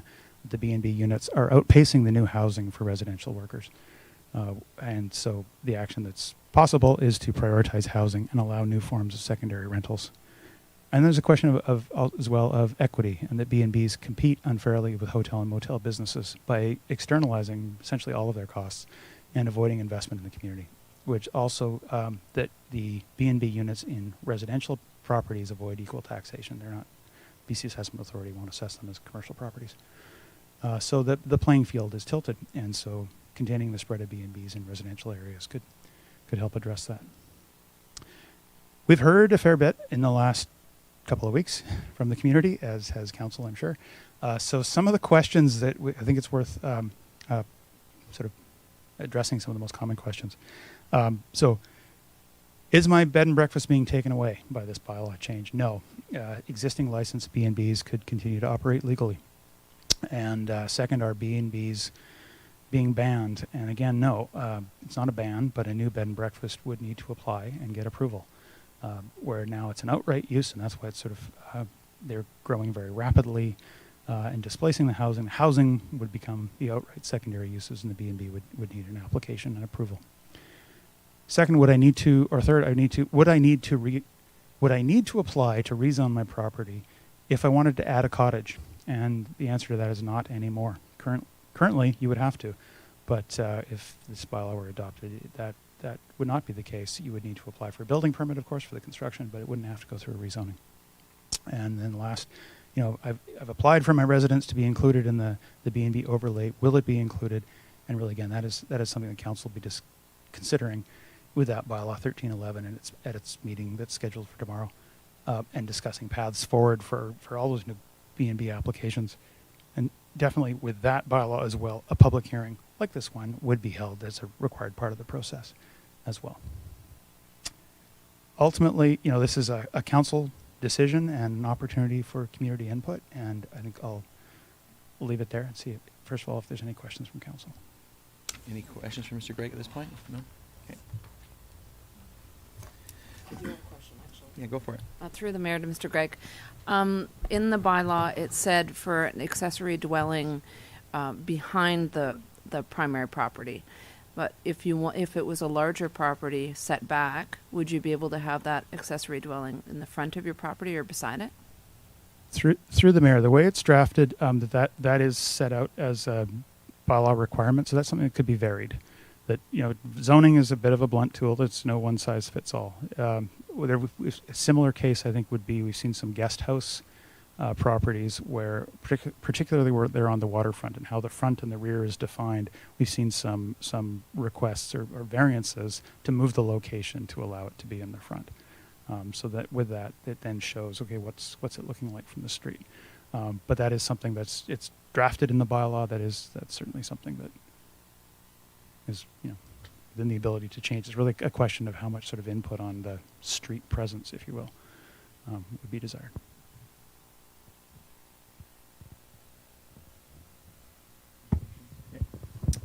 Members of the public will now have an opportunity to comment on bylaw number 1310-2022. I will call for speakers 3 times. Please note that this bylaw 1311 will be discussed at the next council meeting. Questions regarding individual properties and their zoning for B&Bs should be directed to the municipal office or to at a future public hearing if council proceeds with bylaw 1311. So, are there any members of the public attending in person who wish to speak on this bylaw? Please raise your hand and remain seated until I call you. One at a time, please. Okay. Judy, you're near the podium, so you go for it. And Peter, I'll get you next. Thank you. Judy Gray, 506 Marine Drive. Just a comment on the presentation. Pink map showing 3/4 of Ucluelet residences as having bed and breakfast. I could never imagine that could be anything near the truth. I think it's an exaggeration. Here are my thoughts on the proposed rezoning.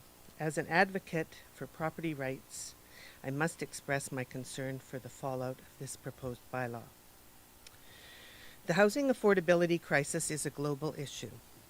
Affordability is based on a person's income relative to the cost of housing. The cost of construction, labor, materials, and land have outpaced wages in conventional work environments, leading to homeowners needing to seek out ways to supplement income in order to achieve affordability.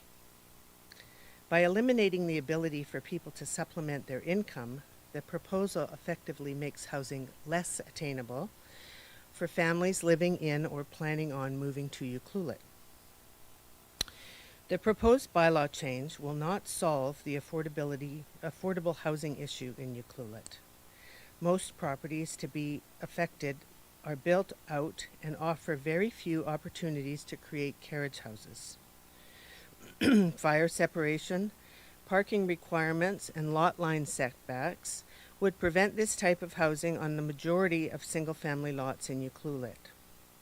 With the cost to construct a modest carriage house, home being in the range of $300,000,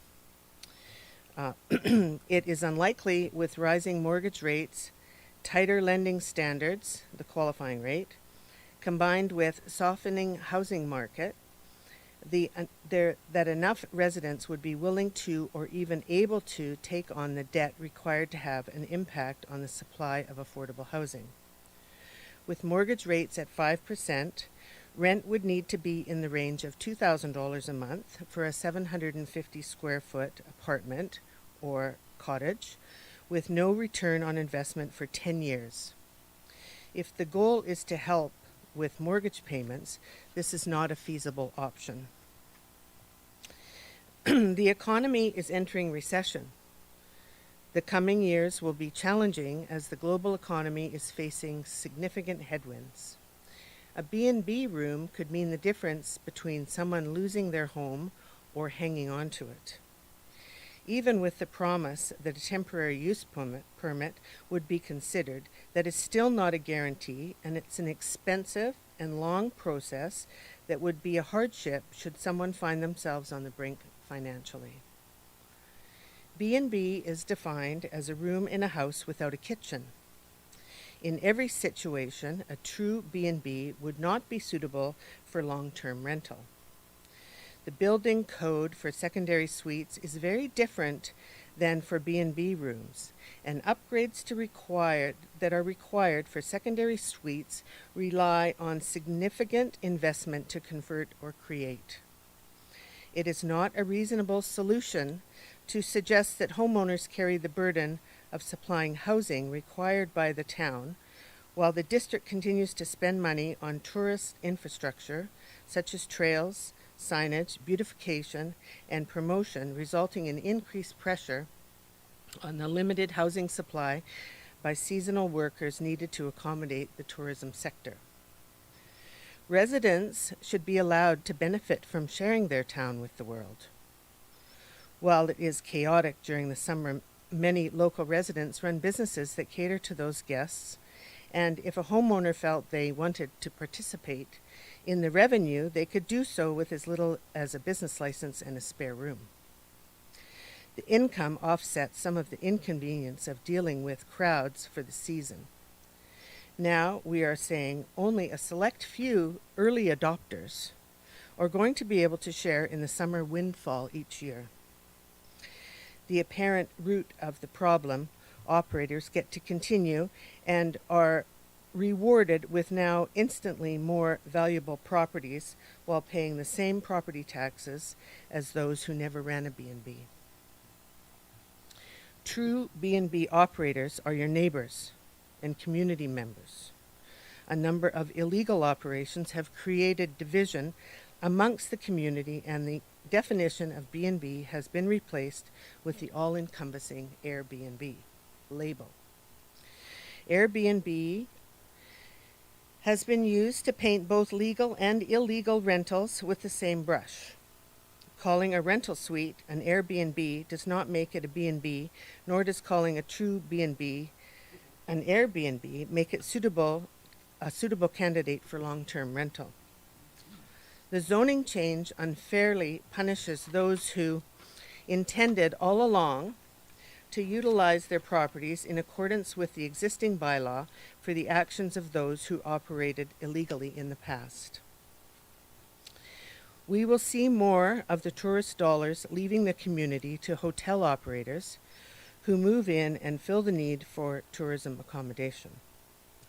This will lead to a less prosperous community for all of us. The need for housing is obvious. However, that need should be addressed by the whole community, not by those who currently own property. Every business owner is as responsible for the shortage of housing for seasonal workers, regardless of whether it is a food truck or those who rent out a bedroom. The burden of supplying housing should not land solely on the shoulders of one group. The assumption that homeowners will simply turn to long-term rentals to help with mortgage payments is flawed. As more and more landlords have discovered, the numbers do not work anymore. And tenancy laws have forced landlords to leave suites empty or convert back to personal living space. Those that continue to rent suites are demanding and unaffordable unaffordable rental rates.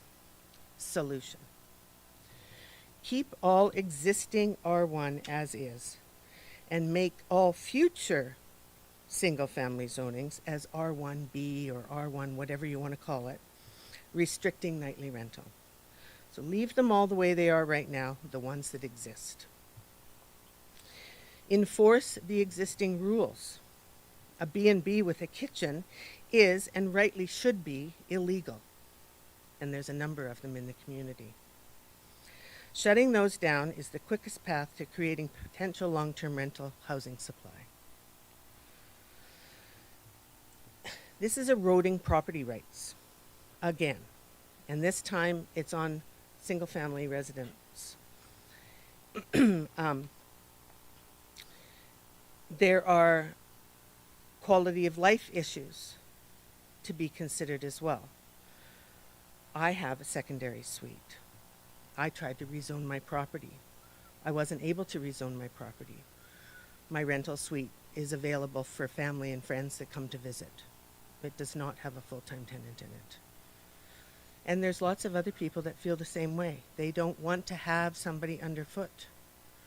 My assistant lived in a home where her landlady upstairs had people visiting all the time and late at night, and her child couldn't sleep. So it doesn't work for everybody. Seasonal B&B units can work if you just want people a little bit of the time in your house and you need the money to help live in the expensive times that we're living in. Thank you. Thanks for the comments, Judy.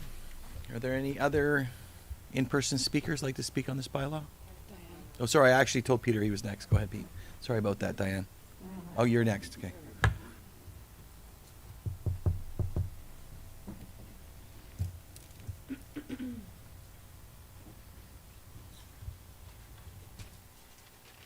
Yeah. Anyways, thanks to the council and mayor for their hard work.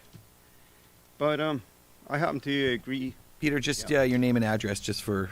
Peter Spindler, Thanks. 1708 Rainforest Lane. I just happen to agree pretty much with what Judy said. And one of my main things is a young family, they need the income of a B&B to make their mortgage payments. I know several of these families that would be hard done by without it. And, you know, new people coming up, trying to afford to buy a single family house, they need that kind of income. And a suite, like I agree, a suite just won't do it, because I've crunched the numbers myself on it.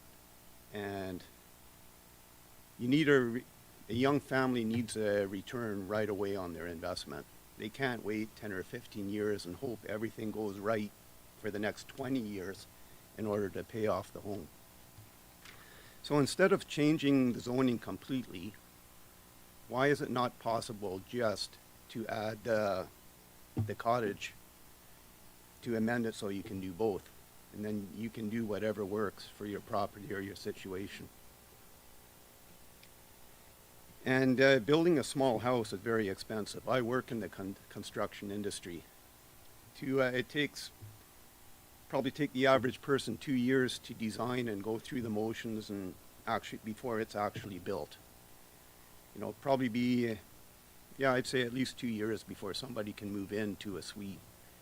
And most families in Ucluelet, I don't think want to move into a 250 square foot studio or a 1 bedroom. You know, I grew up, I had 2 dogs, cats, 2 kids. And, you know, I would have found all that very, very tight. And it just doesn't make sense for to say that you want this for Ucluelet housing for families to move in, but, you know, the real families that, well, I'm not going to say real families, the actual families would find it difficult to move into a suite and then into a house with no B&B. And again, I'm aware that there's going to be a 2-tier property zoning here with the haves and the have-nots. And I don't think that's fair either. And again, now if you build a cottage, your taxes will go up as well as your utilities. If you spend $400,000 to build a nice coach house, your taxes go up accordingly. And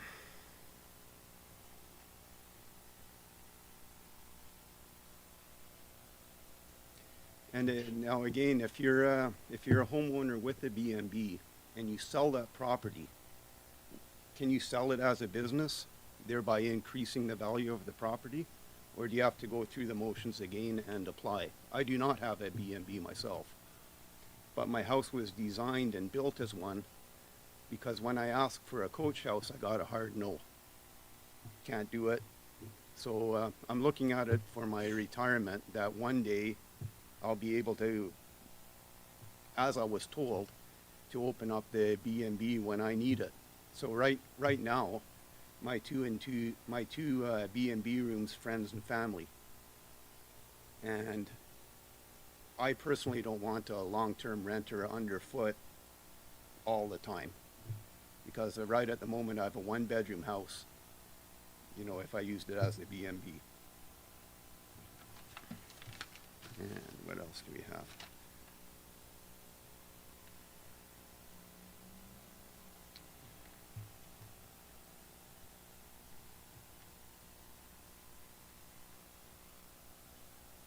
Okay, that's it. Everything else has been answered. Appreciate the comments, Peter. Are there any other? Oh, so I had one. Diane, sorry. No, go ahead.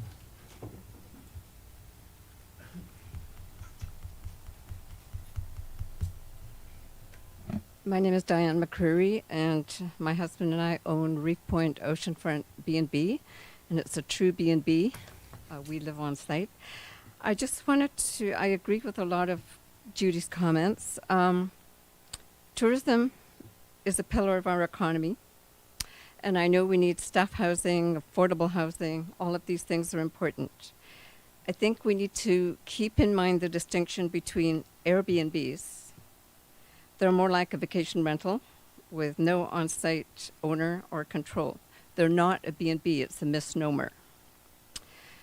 A legal home B&B has no kitchen, so could not be converted to a long-term rental. And as for competing with hotels, this is not so. We also have to collect PST, GST, and MRDT. And our rates are probably on a level with hotels. And there's a dearth of accommodation for visitors. So I don't think that's a valid point. Restrictions should definitely be put on Airbnbs with absentee owners. An Airbnb, as I say, is a misnomer. Airbnb pays our overhead to live and work in paradise. So that's all I have to say. Thanks for the comments. Dan, did you speak on this one already? No, that was been on a roll. Go ahead, Dan.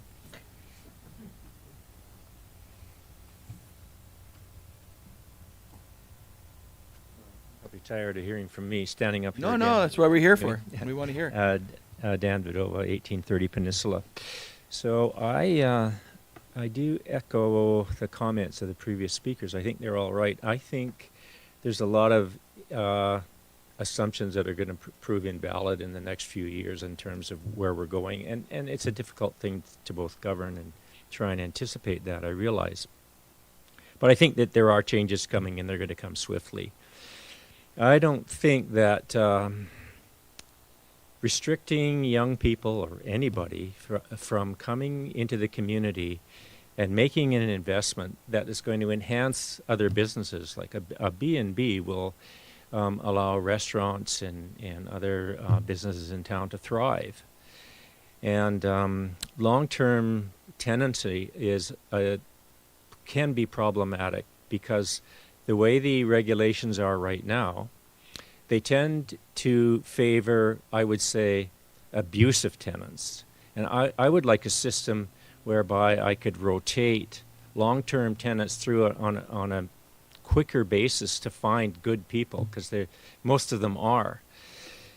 But my experience anyway, has been that, man, it just takes one bad one that, and it's a long process to extract somebody who doesn't want to go. And so I don't think that allowing these cottages is a good idea. I mean, if you drive down Helen or Bay or even Pine and look at the parking mess that's there now, and so now we're going to add a cottage, which is now going to be another vehicle or two, and a boat, and a trailer, and it goes on and on and on. I think that is a solution just looking for a whole new suite of problems. I think that the free market system will prevail. I think that I think B&B competition will eventually sort itself out if you are an honest proprietor and you're offering a good service to people. You will thrive. but you will contribute to the community too. And every B&B owner that I know in town, the legitimate ones, offer a lot to the community, as do landlords who are willing to negotiate the Landlord Tenancy Act right now. But the way inflation is going and the way taxes are going, et cetera, the rents that people are presently paying are pretty good deal if you look into the future. Soon the rent that's being paid will outstrip its viability as being I would say a business option, and therefore I think that a lot of people that perhaps have long-term units will have to consider closing them down because the costs are, I mean, I was just looking at my increase in hydro today, and, you know, property taxes, which I support, they need to go up. We demand better water, we demand services, and we need that. But I think I would pretty much echo what these other people have said. I don't think we've hit the nail on the head, and I think we're making assumptions now that will not stand. And I really take issue with the fact that B&Bs unfairly have an advantage over the hotel industry. I don't like it portrayed like that. I think it's an unfair portrayal. That's it. Thanks, Dan, for your comments. Any other in-person speakers? Yep. No, David. Sorry, look at the back. You're next, David. No, you're next. Next. You're double next.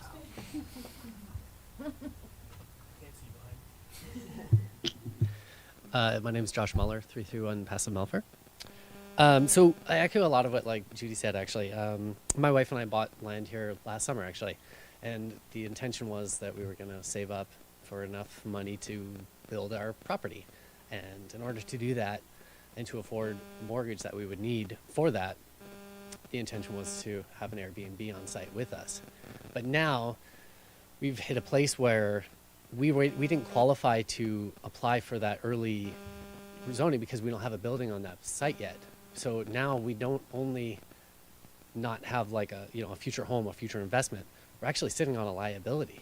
I have this land that I can't do anything with now because I can't afford to build, but I also, probably can't sell it for the amount that I paid for it, and that doesn't really seem fair.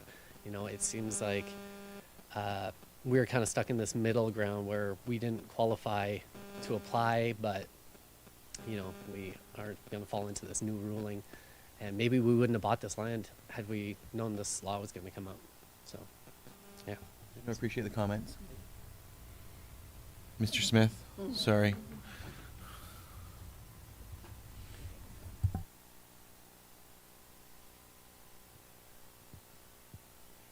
David Smith, 1390 Helen Road. And I, like Judy, thought that the pink projection map was maybe a little bit overly apocalyptic because apparently I've got a B&B in my house and my empty lot also has one. So, but anyways, the B&B secondary use was introduced to provide homeowners income options and flexibility in economically uncertain times. We appear to be heading into a recession and have rising interest rates. Why would you try to take that option away from these families that paid for it now? This unduly punishes those who do not have a B&B while rewarding those who currently do have a B&B. If you want to take this option away, then it should be grandfathered in to those who want to keep it. I have no problem with those that willingly give up these rights to have a B&B. That's fine. And as the detached dwellings being proposed, I think this has been a long time coming and could be a good thing, but looking at the stipulations and restrictions, I think it provides very little benefit. I cannot think of any homes in my neighborhood that could reasonably build a detached dwelling, even if they wanted to. I, for instance, basically have a vacant lot beside my home, but would not be able to take advantage of it because it's not behind my home. And also the size and height restrictions seem unduly constraining. Why not just make it so you can build up to 42% of your lot area footprint with current housing height restrictions? And yeah, if we want more affordable housing, let's build some more affordable housing. Like Lot 13 is just sitting there. What's going on there? Build something. Thank you. Thank you, David. Mark?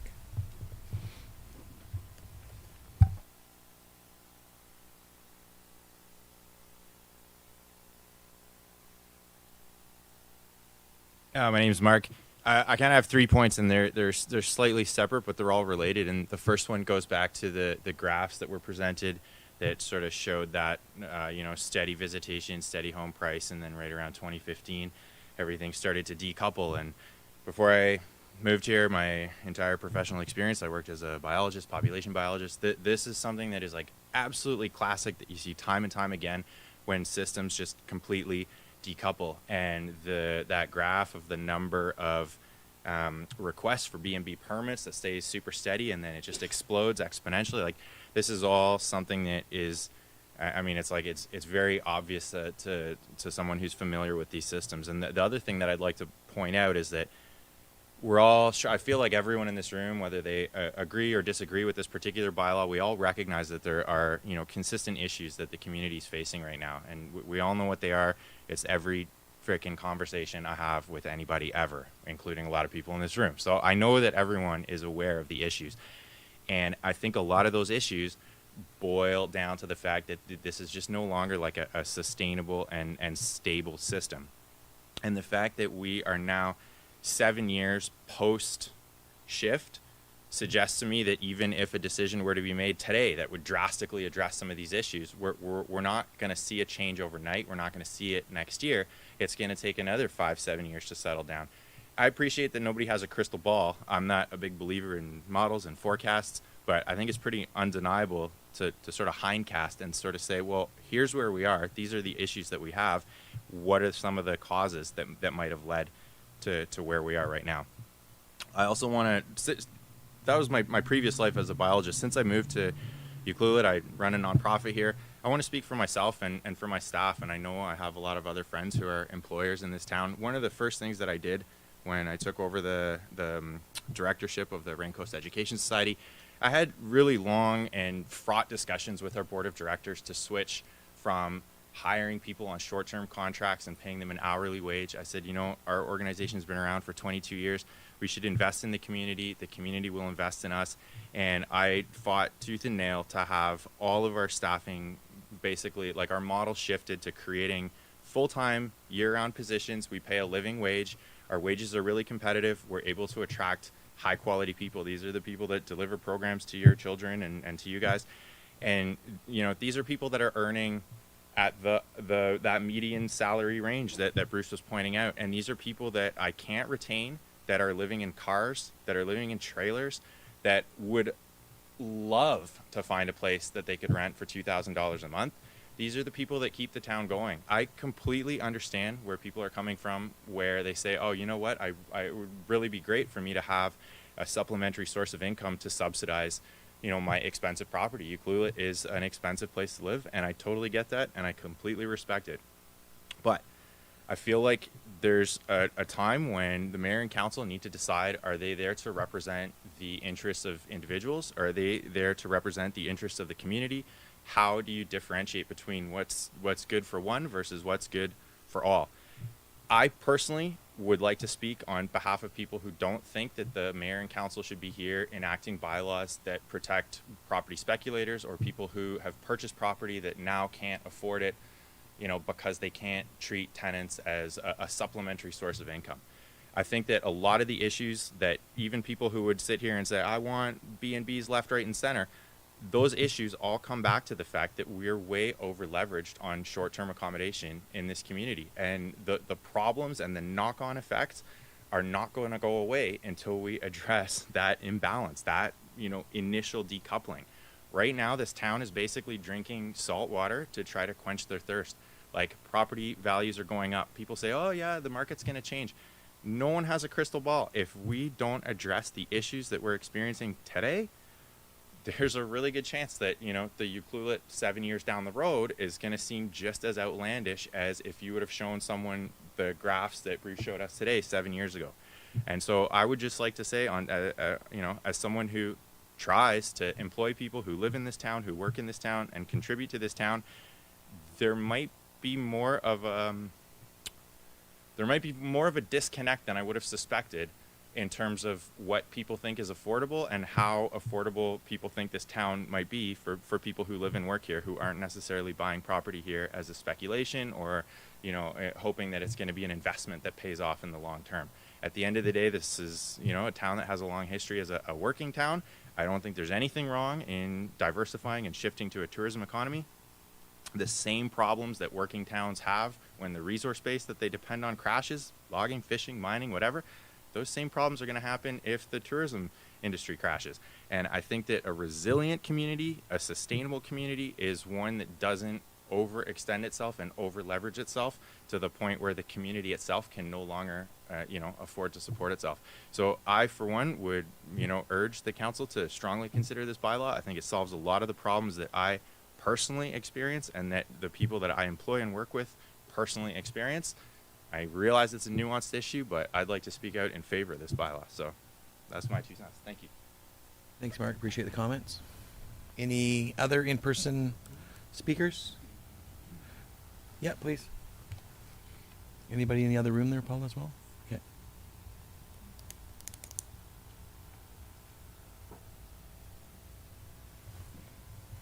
Hey everyone, my name's Rusty. I live on St. Jake's Boulevard, 1844.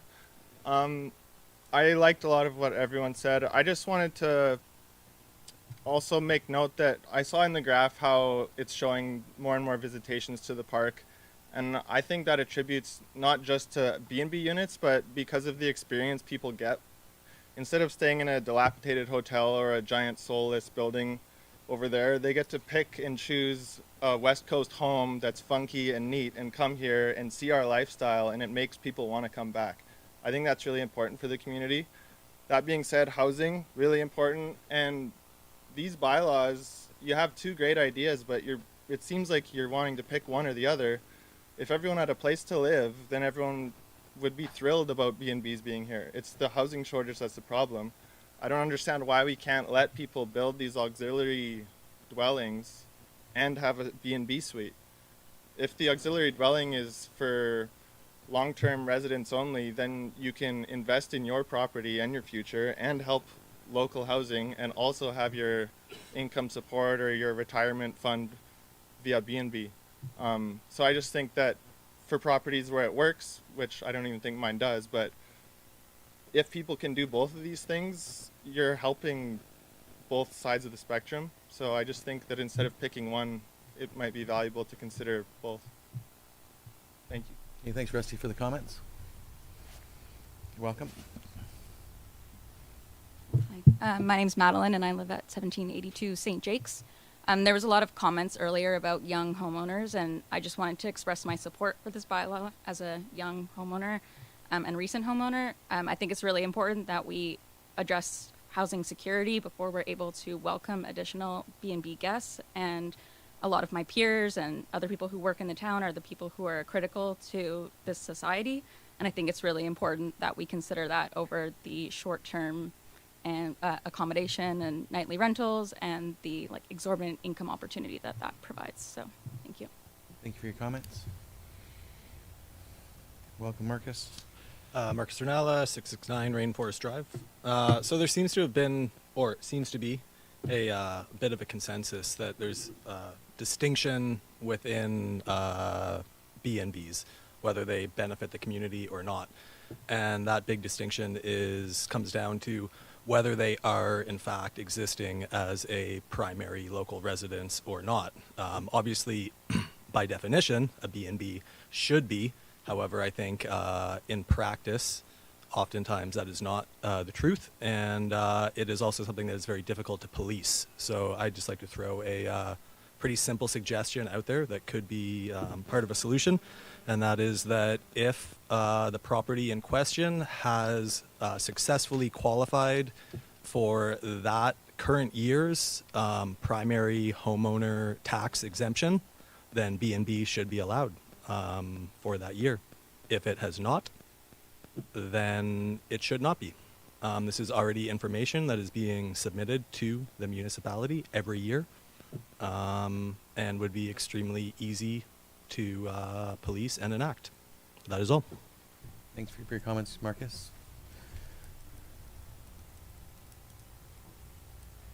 Good evening. My name is Jens Haydock, 302 Reef Point Road. I actually have lived through all three stages. First, being a tenant in this town for a number of years, then being a B&B manager for large property for about 8 years, and then migrating out of this as a young family into a custom-built house with dedicated B&B suites. So we basically built this whole thing up as a business. But the recent graph that I just saw in terms of the new applications on how many B&Bs there are already in the pipeline and where this is heading was quite an eye-opener to me. But on the other hand, I also realized that there's a gigantic housing need, and there are still restrictions in place that prevent me, for instance, from having a mixed-use case such as having a bunch of B&B suites, but as well as having long-term tenants. Of course, I can apply for these things, and I'm pretty much sure that town council would be in support of that as well. But I'd like to see something where, for a situation where it's not just the house with the one suite that has been used as a B&B up to that point, but also to encompass those properties that have multiple B&B suites, where we would be enabled to, say, have a detached cottage for a long-term tenant, or actually a number of them, if space permitted. It's for me, B&Bs, which are, if they're well run, are also quite expensive to maintain and to run, and with all the amenities that you provide, increase in property insurance, like I pay twice as much as a regular normal for private use only property. So if the district could also throw in, say, tax deductions on the property taxes, or at least a cap, if you have long-term tenants detached on site, then you get pretty close to break even, where yes, you have a pretty high income in terms of a B&B, but also high expensive versus a great long-term tenant. Those I'd love to see on my property, with less expenses. So somewhere there is just the perfect break even, and if the district can do anything to sweeten the deal, then there will be really good incentive. On the other hand, property taxes really are a problem for rent affordability, as they are continuously rising. So will also be the rent, and so just making suites available to long-term tenants with still rising property taxes will not be solving affordability issues or for many folks here. So still bringing this up, we have a big harbor. There's a whole lot of mud in there. Just put a bunch of houseboats in there, and Seattle didn't do that wrong, or for that matter, Vancouver and Victoria neither. So there's no property tax on the water as of yet. So you might solve that issue pretty fast. Thank you. Thanks for your comments. Always appreciated. Welcome. I am Paul Freemuth. I live on 1893 Cedar Grove Place. One thing I really wanted to mention is when I saw those numbers and graph, I think it's a little bit misleading, because I myself was one of those 45 people who applied, as I was in fear of losing my zoning. I am actually looking at the prospect of paying $150 extra business licensing every year, just so that one day when I retire, I can run a B&B, because that's been the plan since I bought the property. B&Bs are huge for our community. I'm a contractor. Like, probably 1/3 of my clients own and operate B&Bs. They're a big part of my livelihood, and other people in town, cleaners, maintenance, etc. And I also don't think that we're thinking this through with the carriage homes. Where I live in Ocean West and Rainforest, as I mentioned before, all those larger lots have 5-meter green spaces and covenants, which are not going to allow you space to build a secondary dwelling or carriage house. I would never have room on my space, even if I tried. One thing I think we should explore doing is give more solutions. Instead of saying you can have a B&B and that's it, or you Why not let people have a B&B and a monthly rental? I don't understand why that rule exists. It's actually probably making the problem worse, because if people have to choose between a monthly rental or a B&B, they're going to go with the B&B. So if you give people the option to do both, I think you'll see more suites open up. And even if you allow all three, if there's enough space on the property, why is it not possible to have a carriage house, a monthly rental, and a B&B if you so desire? I think that we have too much restriction, and all this is doing is giving people less options, and in the long run, I don't think it's going to change the situation at all. Appreciate the comments. Thank you. Mr. Corzoli?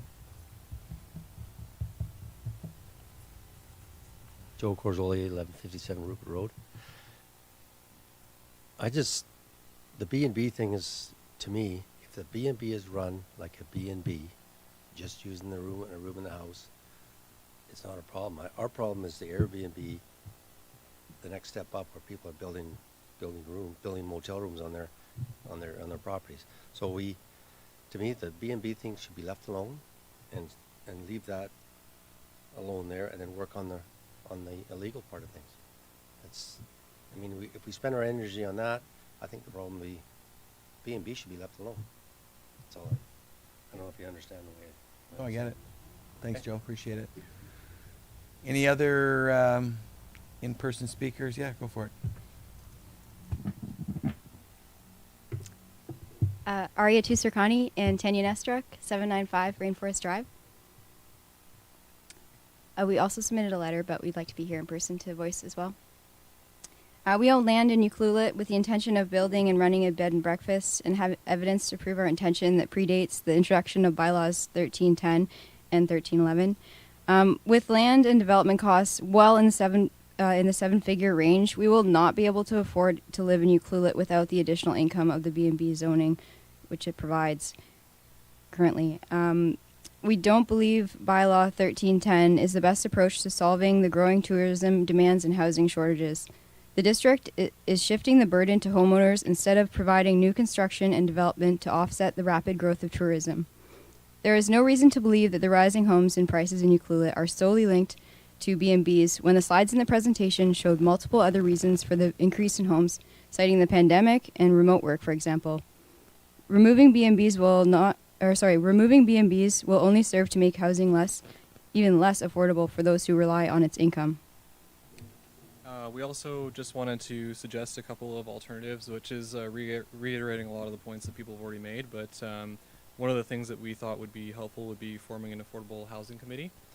Another would be to rethink the current plans for the expansion projects that are happening. For example, Ocean West, fast tracking projects like the one on Monado that we were looking at today. And then, as other people have stated, adding the ADU zoning, or having the ability to do both a B&B, or even taking it a step further and making it a requirement for somebody to run a long-term rental in conjunction with the B&B, so that they're at least providing housing for somebody to offset the tourists that are coming into the community. Thanks for your time. Your two comments. Go ahead, Ralph. Hi again, Ralph Sale, 2011 Cinnamoka. I just built a house for a B&B, and I used to have B&B, not B&B, but a tour operator, similar to B&B, but a little lot more involved, for 15 years. And before Airbnb existed, everyone seems to slip out Airbnb, but it's B&B. And I believe that tourism is, 80%, over 80% of the income. This is a one-horse town here. So all the jobs that are created, most of the jobs come from B&B. We've got 100 B&Bs now. That's 100 jobs. That's 100 jobs that come with the house to live in. So there is no housing issue there. As far as looking for a place to live, they've got one. And that's giving us 100 jobs. That's also spreading all that money around the community. Now we're saying that there's, from what I'm seeing, you're saying that we need just, in the long-term goal, 300 more units. We've already reached that now. So 200 more units of tourist accommodation, short-term rentals, to reach that goal. So maybe put a cap, keep it with the B&Bs. I say no RVR short-term rentals that aren't principal residents to preserve these jobs. We need to chisel out all the jobs we can from tourism. This is the big thing here. Everything else can fall in place around that. That's going to support the community. That's going to support everyone in the community. So me, as a B&B, I also feel that it's not fair that you're going to split up the zoning so that like my properties can be worth more, and then starts a subdivision with our neighbors. We should maybe just cap it, put a moratorium on it after we reach that level of that many B&Bs, and then we can relook at it later, but try to leave this open until that cap is reached of the 200 more units that we're saying that we need. And you're looking at these scales. It just reminds me of the money flow in the world. You just look at this, since COVID, the money doubled. Like, just boom, just went straight up. Well, there you go. There's all this new construction everywhere. And all these things are getting built out quickly. And people are changing their mind. And people are traveling here more. It's more busy. And also, I feel that with the, this digitalization of bringing on Airbnb, it's become the new trend for people to move in as a desire to go to stay at a B&B and not a hotel. So I think we need that option. And right now we're saying we have 100 B&Bs in town. We've got 800 units. I think that it should be coming up to 50% B&Bs in town, and that's going to employ more people in town. So if we can solve housing issues other ways. Also, I noticed that when you made the proposal on the last for the subdivision, we're talking about 200 units, but you weren't accounting for any suites in those units. So I'm just wondering, when all these places were created, were we accounting for the population of all these suites? And was that supposed to go to rental units or whatever it was? When someone buys a property, they don't have to build a suite. And if this rule changes, what's going to happen also is we're going to end up with a lot of empty homes, because people are going to buy, they can't afford to do it, and then there's going to be rich people coming in here. They don't want to rent it out to anybody. They're not going to put it in a suite. So this is actually going to give us more in the long term. Also, I feel when I built my place, I went with I wanted to make sure that I had a suite, because I feel like I'm going to get it, because it's a job. B&B is a job. You got to work at it. And I don't know, I get sick of it. I want to be able to change back to doing that. I want to make it, we need to make it easy for people to come in and go from it, right? So, and the job creation over making these places compared to hotels is huge, like in construction. And that can employ a lot of smaller companies building these places, rather than having big companies come in to build these larger projects in the future, at a 10-year or 30-year plan, whatever it is. So if we can look towards, I see it as a big thing for the community to employ more people and have more money stay in the community, because all those other places that are sitting there, just being rented out, and all that money's leaving here. It's gone. It's a huge chunk of the money that we need to chisel out from every visit that comes here. And I felt like that wasn't addressed here with the tourism. Thanks for the comments, Ralph. Any other in-person speakers? Yeah, please, Andy.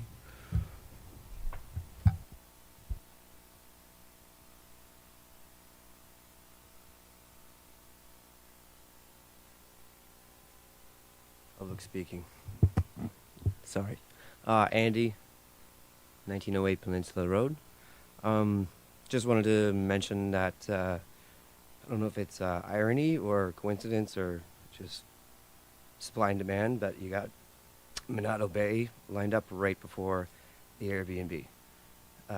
This is sort of seemingly really obvious. If you get that Monado Bay project and other projects going faster, you won't have a lineup of people worrying about our Airbnbs. So I say faster housing, better. Thanks, Andy. Yeah, welcome.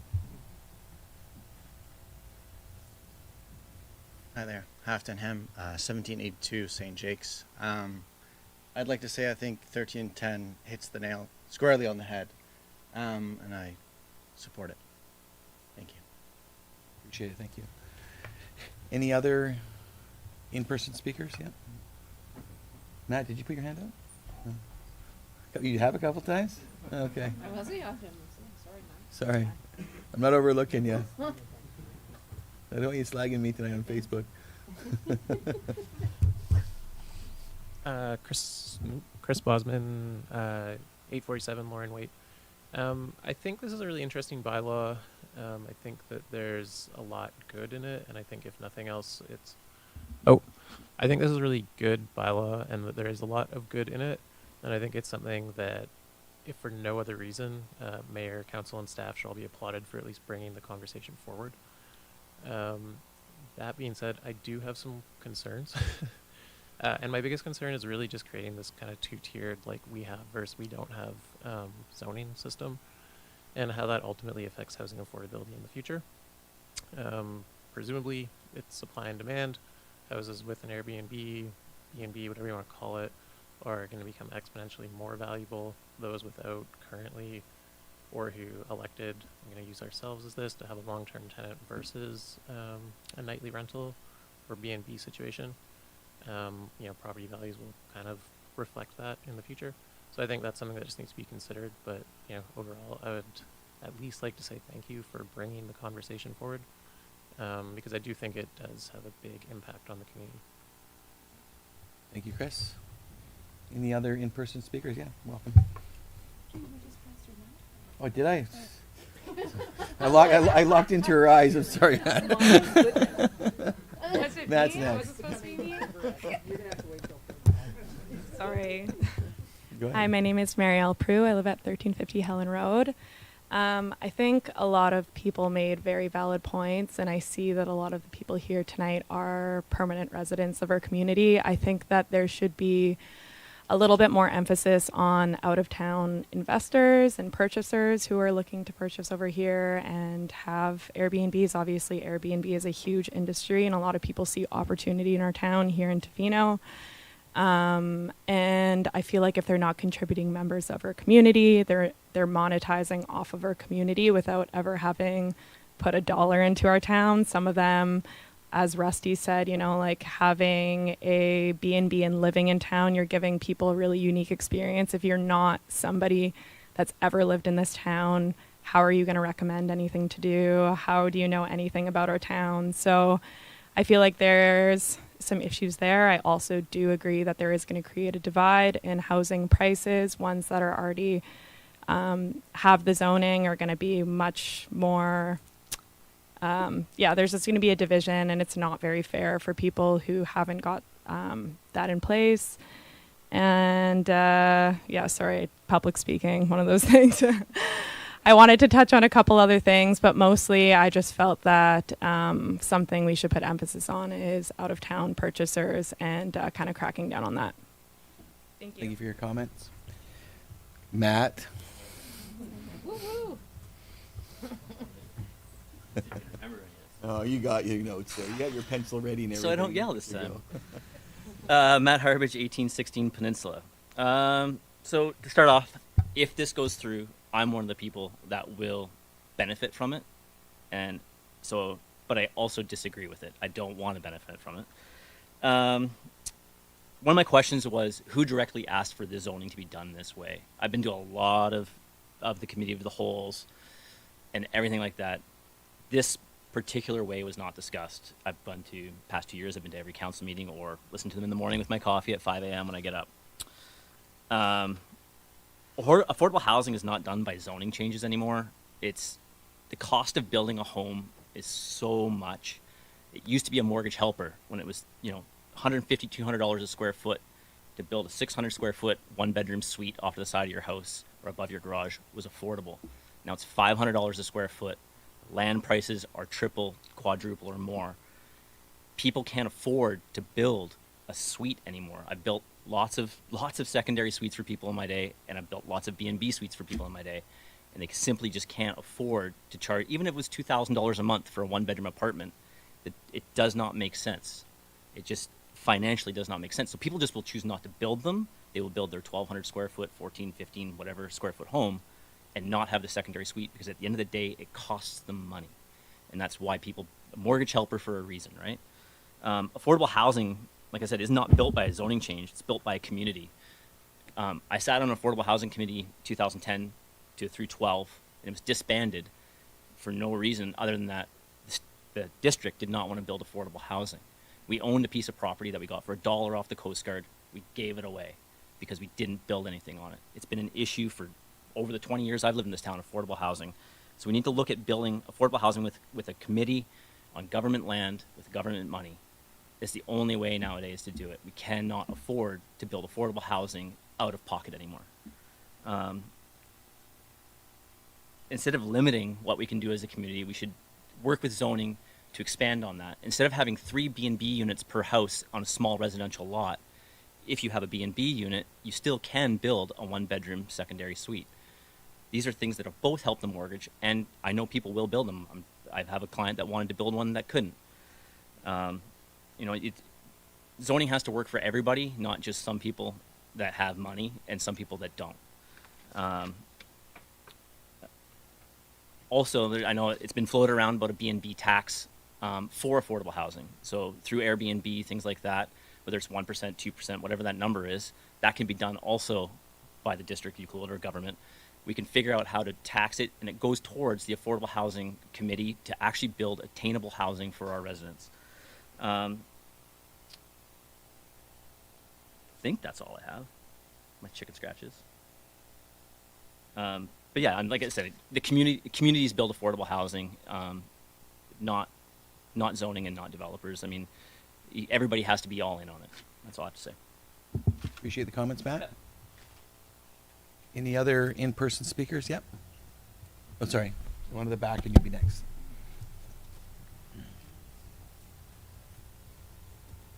Hi, I'm Flickerine Stevens, and I live at 389 Pacific Crescent. Soon will not be living there, likely. It's an affordable house that's been in this town since McCullough had affordable houses in this town, and our house is being sold. It's for sale currently.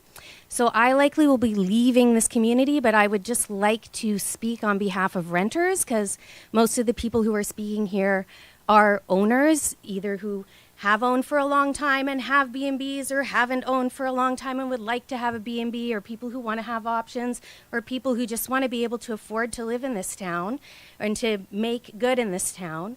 And I would just like to say that any of these options that are being presented for people where you're going to have a secondary suite or a carriage house, I think all of these things are good.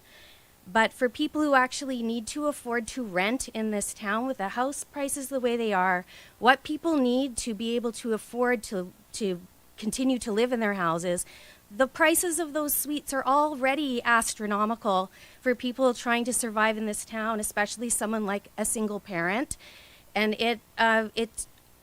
we actually need affordable housing that we have decided that we're going to put together, and I appreciate that we have some plans in the works for that, but I don't think that creating a situation where we allow, where we have a Euclid in the future that has some people who are the long-term, long-time, old-school residents who get to continue to profit off of vacation, people coming here.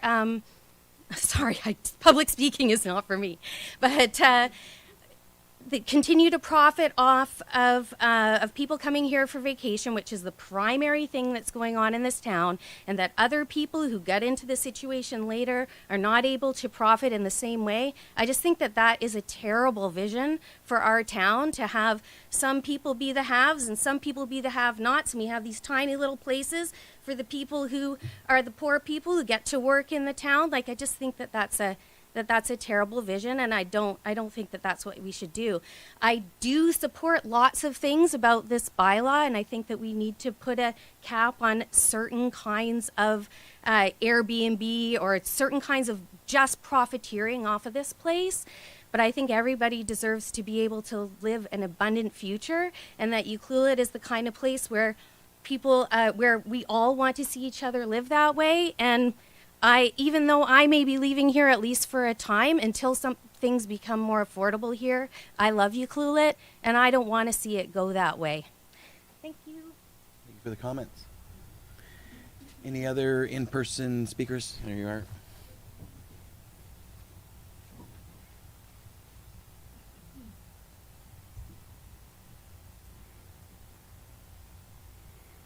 You have a bunch of hands up in the Zoom room as well? Hi, I'm Elkie Spindler, 1708 Rainforest Lane. I want to thank Matt for speaking because I think he's presented the most points that are to be discussed. But I'd also like to say that I don't think the zoning needs to be rechanged. I think you should be allowed to have both. When we moved here, there was an option to either have a suite in your home or 3 B&B rooms. We didn't choose the 3 B&B rooms. The 3 B&B rooms are a bit excessive. And of course, every new home owner or builder is going to put that into their home. It just makes sense to them. I think moving forward, you should allow coach houses, a suite in your home, and a B&B in your home. It's very expensive to build a separate outbuilding. We know the cost. We just finished building a home. Thank goodness we built it before COVID because now it's unaffordable. We wouldn't be able to build our home here in Ucluelet right now. Building a coach house will be very expensive. I don't think many homeowners can afford it or will do it. But if you're allowed to have a suite in your home and a B&B in your home, it makes much more sense because as you're building the home, you incorporate that square footage. You already have the footing and the walls. Putting extra rooms in isn't that much more costly, and the mortgage makes more sense. So I think the zoning should be stayed the same. Add coach houses, allow a suite, and maybe a B&B. Maybe do it if somebody wants a B&B, also have a suite in their home. I just think that makes the most sense. Thank you. Thank you for the comments. Sandy, did I see your hand? No? No? Any other in person? Yep.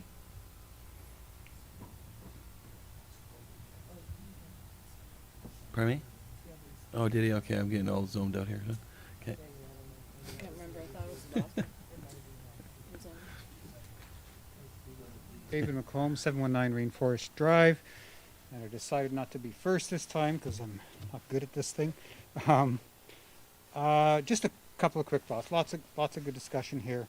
When we moved here a little over 2 years ago, we had the option, as others have said, that to either do a B&B up to 3 units or a suite.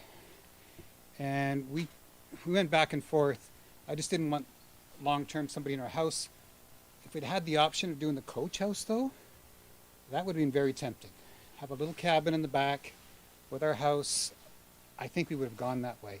So if we were starting over again, I'm just putting it out there. There's not a lot of lots that can maybe do that, but it would have been nice to have the option in the future, I guess.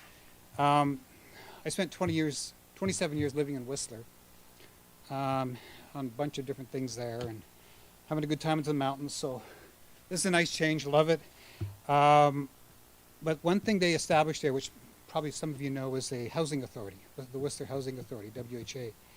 And Whistler, as part of their community plan, I forget, they had as part of the plan to have a goal to be able to house 80, 90%, like a huge number in the community.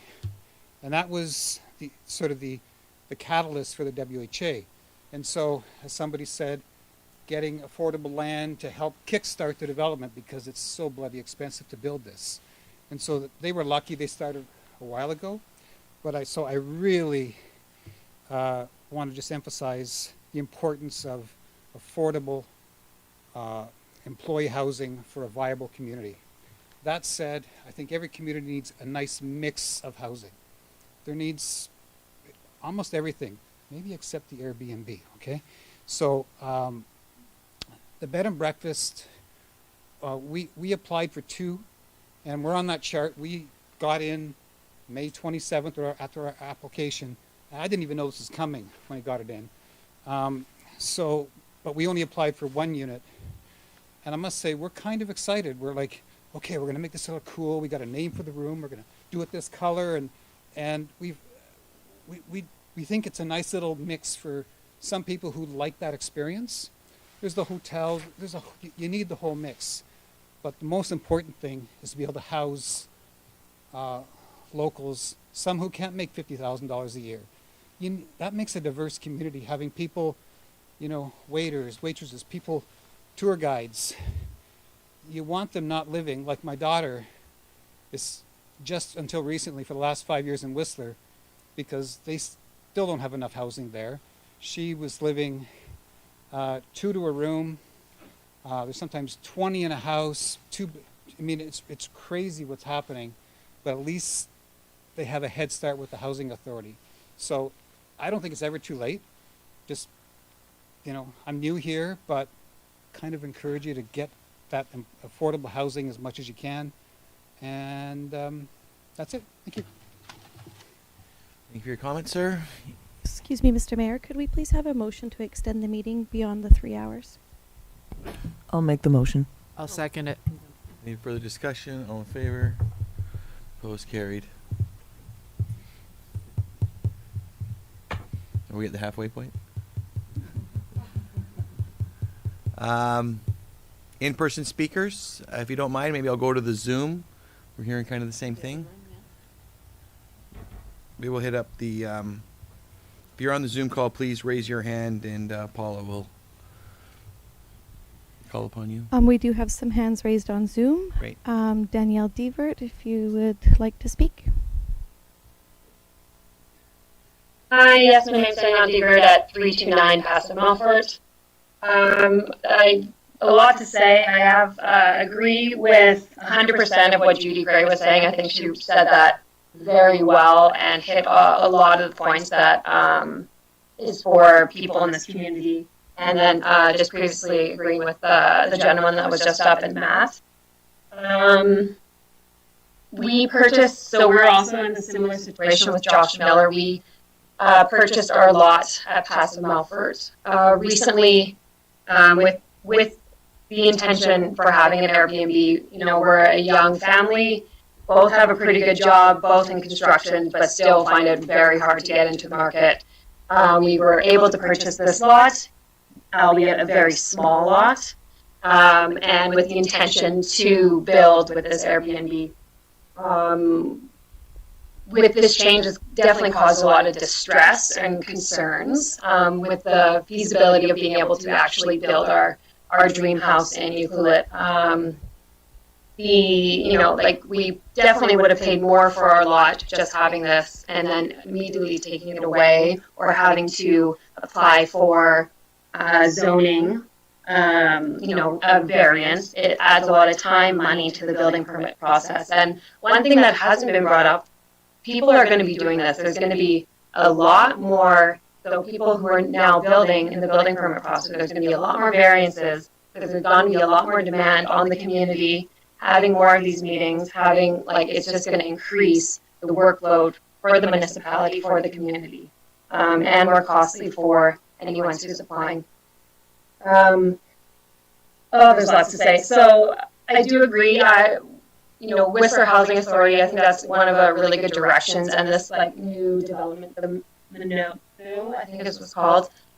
Those are in the right directions. Changing the zonings for people that are already there, that I've already purchased, is creating an unfair advantage for those who have already started. We're in the process. There's people that are not quite yet in the process but have plans in the near future. It is making it unfair for those currently. If right now we have the housing shortage, there's also a shortage for renters. I have friends trying to rent over the summer and they're unable to find places. There's people in vans and they're wanting to camp, but if you don't book months in advance, they're not able to get a spot. So it's not just the people that are wanting to live there, it's all aspects and all of people wanting to be in this community. So it does come to, the demand is high. So to help fix that isn't taking away of what we currently have, it's adding. So as what other people have currently said, increasing density. These ADUs seem to be a really great option, but they're cost restrictive. They're with the rules, a lot of properties wouldn't be able to have it. our zoning's an R4, which is an extremely small lot, it would be impossible to have an ADU there and, you know, a livable space. So it's in, like, the ADUs the right directions, it's just not applicable in many situations, as you've been hearing from a lot of the people speak here. As with other people are saying, you know, long-term tenants, the tenancy laws are really with the long-term tenants, and it is quite difficult. So with a small house like that allows in the R4 lots, we wouldn't be able to have a long-term tenant in there and have family visit. So having an Airbnb allows us to have, or not Airbnb, sorry, a B&B, allows people to like rent it out, get that mortgage help, or be able to actually afford to build and live in the area, plus block it out for having friends and family stay. Because if your house can't be large enough, you can't have your family stay. You want to be able to use that space as well. And you can't kick long-term tenants out unless you're moving someone in. So it's just not an option for a lot of people. Let me take a breath here. Yeah, I think moving forward, it's really just allowing the increase of density, allowing more options for these ADUs, having the B&Bs, secondary suites, ADUs. What about, you know, there is a big concern about van dwellers or people using tiny homes. Why not, with part of a housing authority, have an area that is for long-term people living in vans and having those options, like bringing new zoning, new areas, and increasing the density in that way, not taking away from what's already there. I think that's most of my points. I have also sent in a letter, but yeah, I think that's it for now. Thank you. Thanks for making the time for you and appreciate the comments. Paula, you have another one? The next person is Paula DeYoung.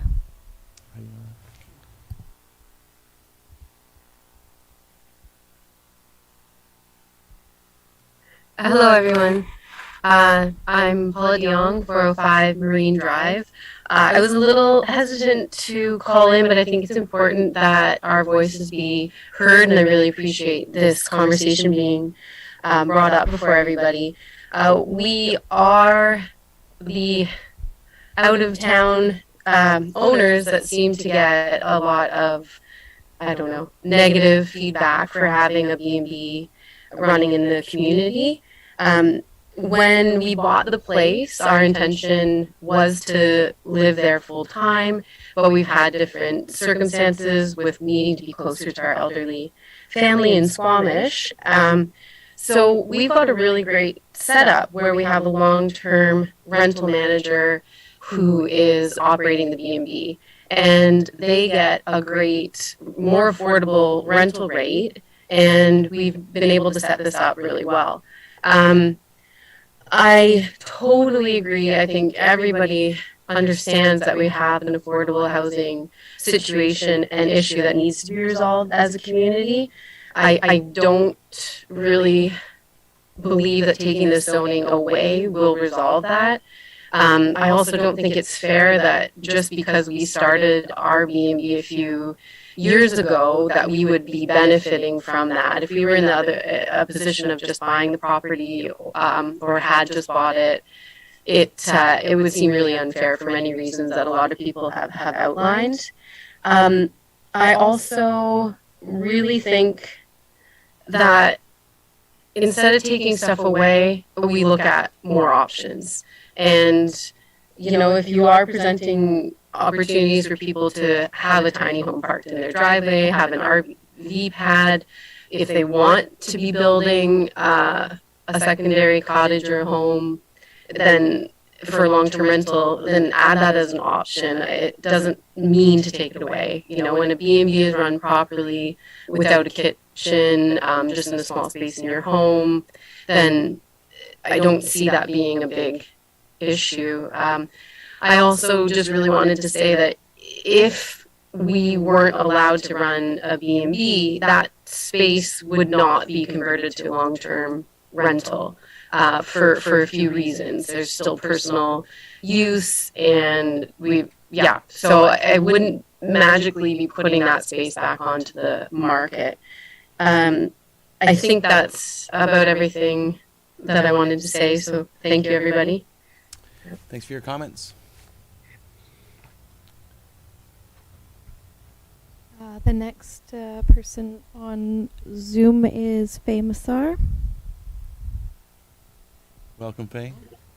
Hi, thank you. I just wanted to speak in favor of the proposed bylaw.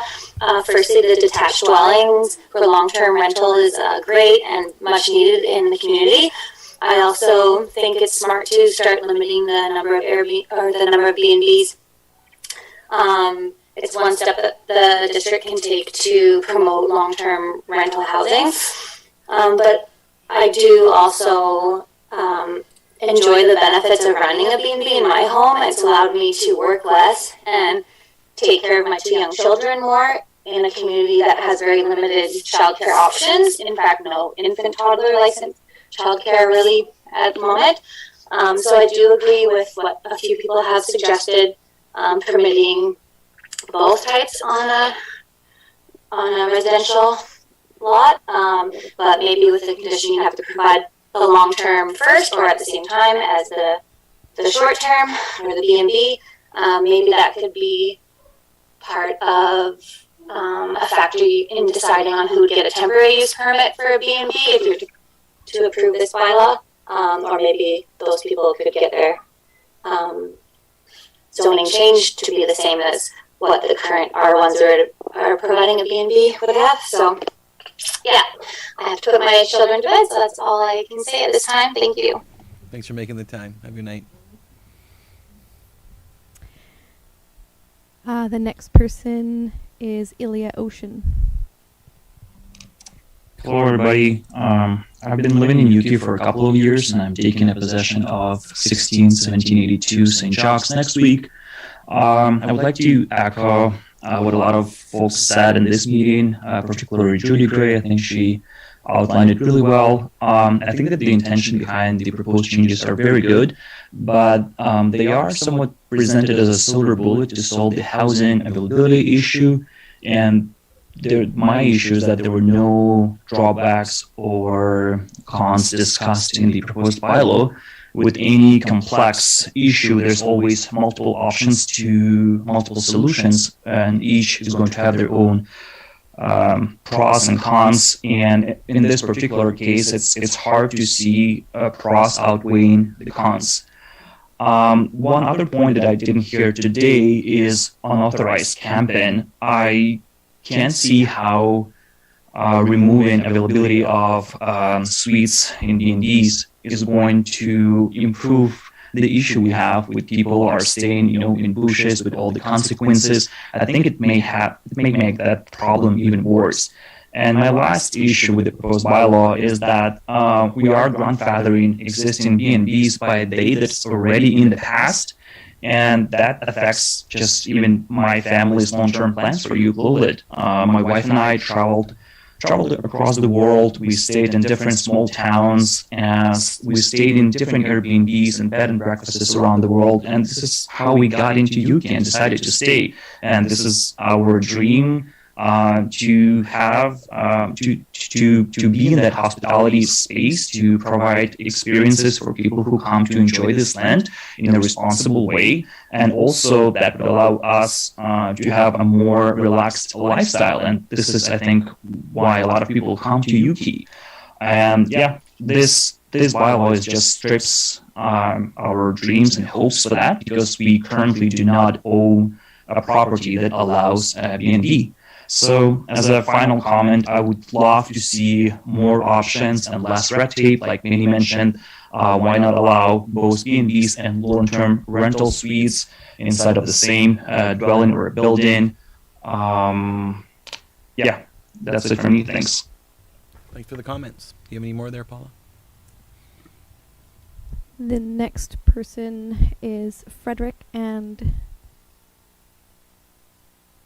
Yana. Sorry, I'm getting a message on. One moment, please. Frederick and Yana, can you hear me? There you go. We're supposed to see their faces? You're muted.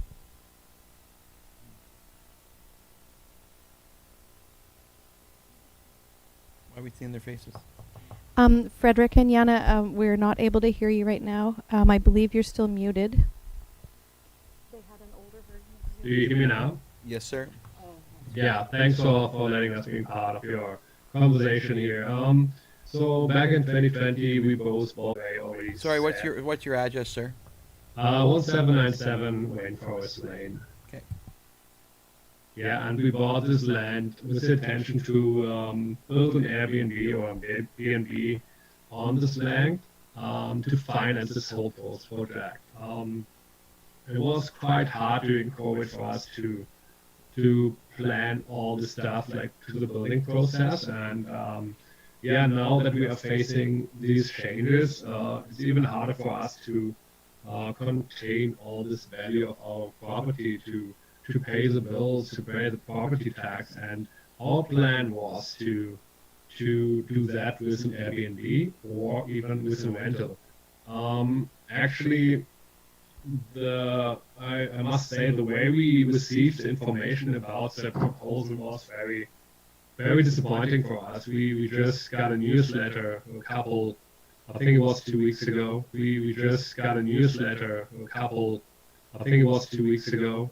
And we wouldn't have known about this this important change for us about the situation there. What we also would like to address is that we bought this piece of land. This opportunity to run a B&B, a bed and breakfast, and we paid a decent price for that. And yeah, we really don't want to have this changed. If this situation would be the case, we would probably have to sell the land. So COVID has affected us a lot, and yeah, it makes it really hard to pay more property taxes. Our prices, yeah, like the property tax went up for like $700 within a year. So keeping up with these costs and these expenses is pretty hard for us. We love Yuki. We spend like every second weekend in Yuki. Right now we live in Comox, but it's very, very hard for us to yeah, keep up with all the expenses. We're trying to start the building process, but right now we don't really know where to start. We don't really know what we are able to do, what we are allowed to do. We would be fine, to be honest, and that's my recommendation, to do both. Let's say we do a rental and a B&B. So that would be an option what you should consider as well. So maybe that's a solution for all of us. Otherwise, if you would like cancel the opportunity to run a B&B for new developments, we would rather say, okay, then we sell our property to another person who can afford it, because we can do it, or to just build a tiny house on it, like the cheapest version of it. It's pretty hard, like I said, to keep up with all the costs. Sorry about my English, it's not my first language. But yeah, that's the point what I was getting at, and yeah, I hope we can fulfill our dream to live in Yuki finally. Thank you. Thanks for making time, Frederick. Yeah, we've heard like-minded people tonight. Yeah. Paula, is there any other ones? There are no more hands. Oh, Okay. I'm sorry. Somebody just put their hand up. That's the second one. That could be in the second call if you'd like to continue. Yeah, we'll go with this. first We'll go. call. Yeah, we'll do the. We're still on our first one. We'll go to the second call. It was just good to see it's sunny in Comox at this moment. That's what I like to put on the record. Coming.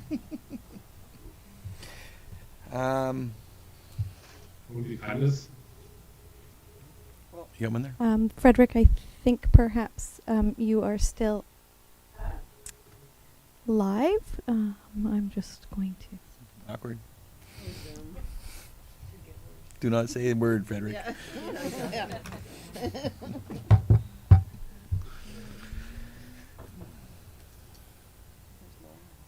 Yeah, I'm gonna get Laura. When I get back to in person, which is gonna be momentarily, you'll be first. Okay.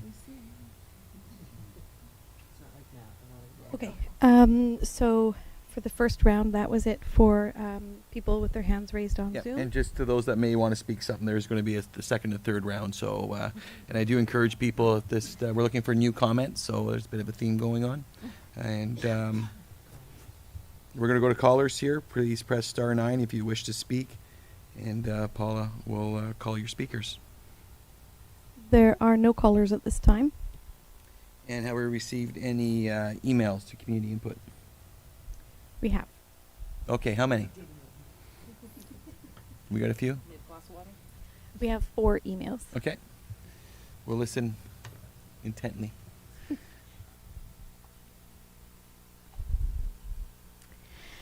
This email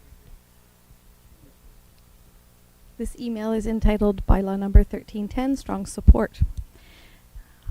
It reads, I've only recently moved to Ucluelet into one of the units mentioned on St. Jacques Boulevard, and I think limiting the amount of B&Bs is incredibly important to ensure that the future of Ucluelet is for the people who live here and who want to make this town an amazing place to live. Only when we have that can we invite others into it. Without people living in secure homes here, we cannot have staff to make sure the town works. I strongly support Bylaw 1310. Regards, Halfdan Hem.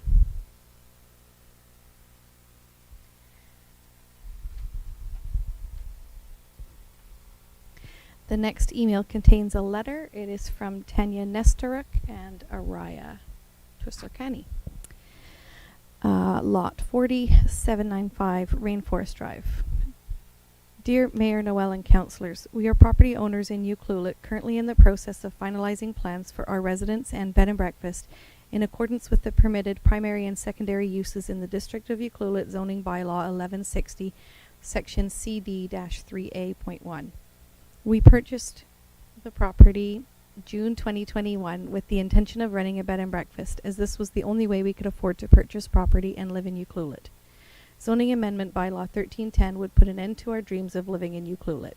Furthermore, we do not believe it is a fair approach to solve the growing tourism demand. Assuming tourism trends continue along their current path, the demand for nightly accommodations will continue to rise. Amendments 1310 and 1311 will only serve to increase the livelihood and equity of those who already have established bed and breakfasts, including VR1, VR2, and guest house zoning, while eroding the equity of all other property owners with single-family residential zoning. Establishing an accessory dwelling unit is not a financially viable option for homeowners who in most cases would be required to spend a significant amount in construction costs when compared to bed and breakfasts, which most homes can already accommodate with no structural changes or additions. We propose that the District of Ucluelet explore alternative solutions to address the growing demands of tourism instead of putting the burden on a subset of current property owners.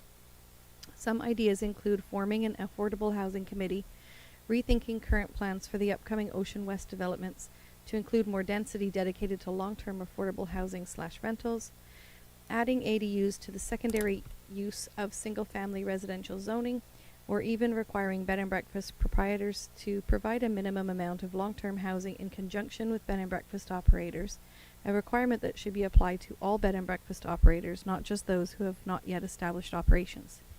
We hope Council reconsiders the proposed bylaws, but if not, we ask for consideration that our lot be accepted into the overlay under Bylaw 1311. Sincerely, Tanya Nestrick and Araya Tusirkani. The next one is from Madeleine Clerk, subject Bylaw 1310. Hi there, I'm writing to inform you that as a recent homeowner and full-time resident in Ucluelet, I strongly support Bylaw 1310.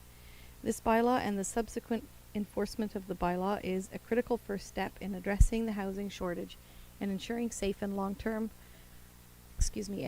safe and secure long-term rental housing is available for those who live and work in town.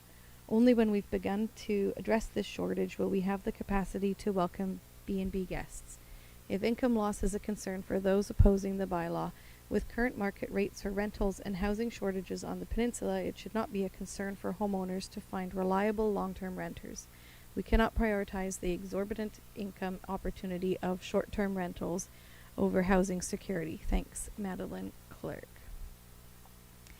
And the last email of the night is from Jennifer Canrenis, 13/10/2022. My only comment is, why are the existing B&Bs not being audited?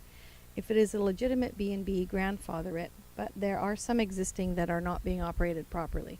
I am happy that there is restrictions being in place. However, if properly applied for, should be allowed, as many families have expressed that it allows them to continue, live, and contribute to the community. There are many single men and women who live in this town for many years that would benefit from some of those illegal ones having their permits revoked and providing additional housing. Jennifer Canrenis, 1332 Eber Road. And there are no more emails. Okay, thank you, Paula. And does council have any questions for staff at this time? Nothing? You're very quiet tonight. Okay, second call for speakers. Lori, if you wish. Hi, my name is Laura Griffith Cochran, and I live at 1357 on Pine Road. And so I'm a homeowner, but tonight I'd really like to speak as an employer, because we've heard a lot of homeowner voices tonight, and I'd like to talk a little bit about the experience of our staff. So we've been trying to hire staff for summer positions for a couple of months. We still haven't been able to hire for all the positions that we have open. And this has been true for the last 6 years, where we have some wonderful people that apply every year. And then every year we spend weeks trying to find housing, and we can't. We've had people live in my backyard, which I maybe shouldn't say on record because I don't want bylaw to come chasing me down. But we've also had people live in driveways, and we have some wonderful community members right now who are renting out rooms in their homes. But we also have had trouble filling year-round positions, and like Mark, who spoke before, these are really good positions. They're ones that people would love to take. But living in a bedroom in a family home or in someone's driveway isn't a sustainable option for somebody who's excited to, live with their partner, consider starting a family. It's not really like a community-minded future. So I'm excited to see this discussion going on, because I think it's so important that we consider the community that is supporting the tourism industry. Tourism is an industry like any other, like logging, like fishing, like all the things that have supported us in the past. And it comes with an environmental cost, and it comes with a social cost. And so it's so important that we're addressing this, and we're making sure that we have a future in it. There's something that for 14 years working in tourism in Ucluelet that I've heard over and over again. And that's, I used to go to Tofino, and I don't want, I love our neighbors. They're great. But I think it's so important to recognize that the community is what makes this place what it is. And we need people that are going to be here to serve us coffee when we're running late, to where we can get in line and we can get access to restaurants. Not just the visitors that are coming here, but in order to have access to those things that we love as well, we need to have people to support it. And we're at this growth period right now, and so we need to have the people to support that period of growth, and that means we need to have rental units. I also hear from staff the term rent-evicted. It's a common thing, and so although some of the things that have come up are about how there are building codes for units that are different for B&Bs versus rental suites, they're very easy to work around. And the house that I was very lucky to be able to buy years ago, that was the plan from the original homeowner. And we were lucky to be able to make different plans where we've had a long-term tenant. But it would have been very easy for us to just take the oven out and make it into a nightly rental.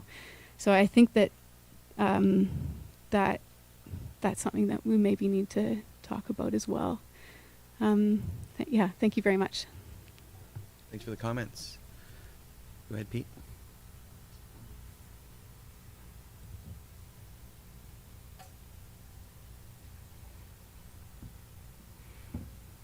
Peter, 1708 Rainforest Lane.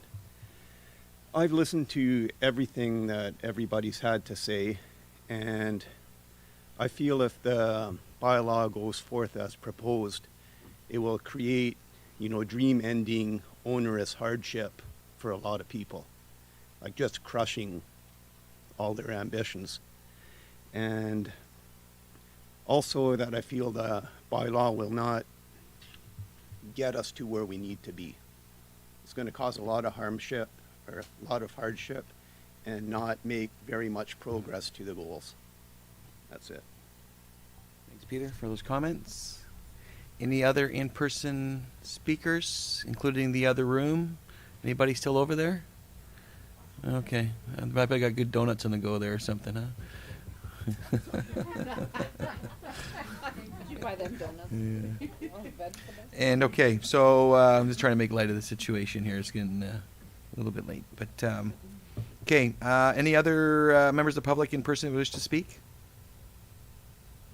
If not, I'll move on to any speakers on Zoom. Calling for the second time. We do have a speaker on Zoom. Excellent. Danielle Devert, if you'd like to go ahead. Hi, sorry, I guess I still had more. Danielle Devert, 329 Custom Effort. I agree with what the speaker just said that, and also just want to talk about that the issues that Ucluelet is seeing is not just Ucluelet, it's seen province-wide. We're having issues across the board with, not being able to find workers, not being able to find housing. And the B&B is not a factor in that. That is a separate issue. It is more, it's across the board. We're seeing those things. So this B&B, this like taking it out and having that is not the solution. I also want to push in the fact of all these considerations of secondary suites, ADU, one or the other, adding both. We really need to consider that if we're doing some kind of considerations with that of lot size. So larger lots can have all of these options. Smaller lots do not have those options. So if we are going to do that, just please consider the differences between the R1 to R4. Thank you. Thank you, ma'am. And are there any additional speakers on Zoom? There are not. Okay, thank you. And moving on, any speakers calling in? There are no callers at this time. And lastly, are there any additional emails? There are. There are? You jinked yourself. Just saying.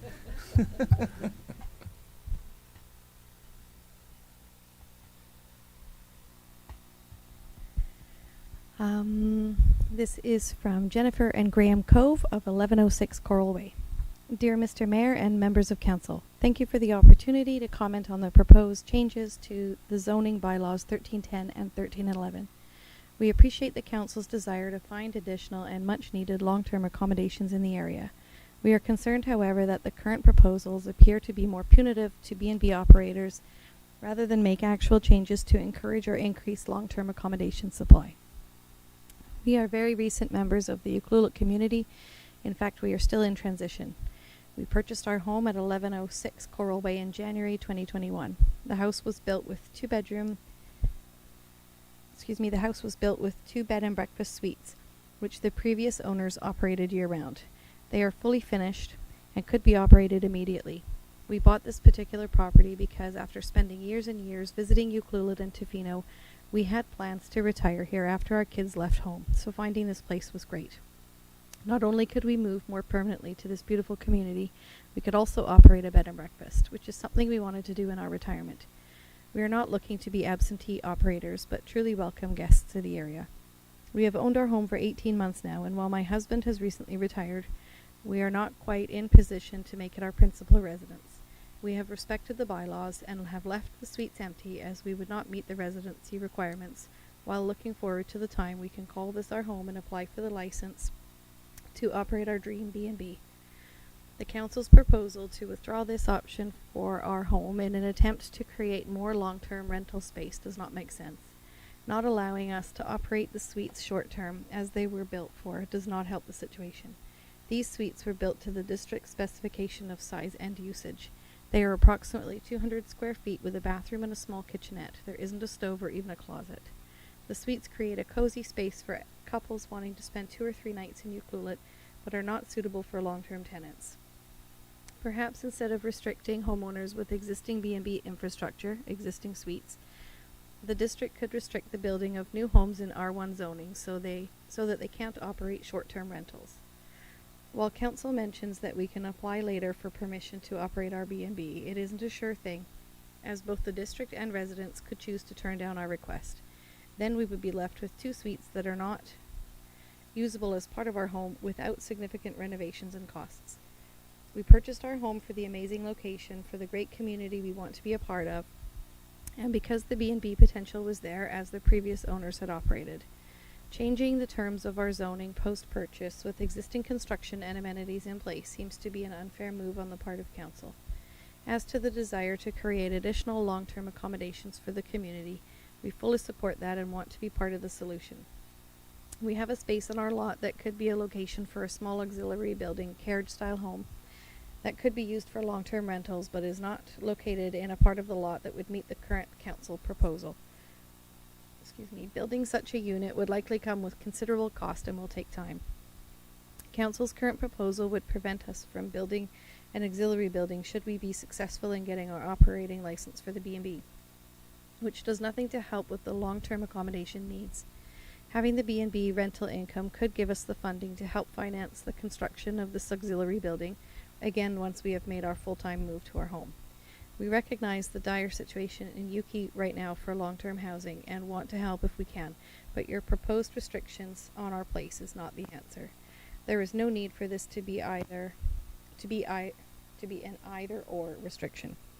Where the lot design is such that both short-term accommodation and a long-term auxiliary building can exist with minimal to no impact on the surrounding community, it should be welcomed.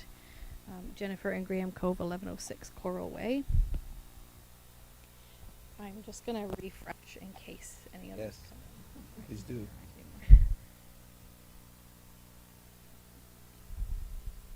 There are no more emails for this round. Okay, excellent. And I'm just going to call for the third call for speakers, encouraging people to share some new comments. So if there are some people attending in person who wish to speak on this bylaw.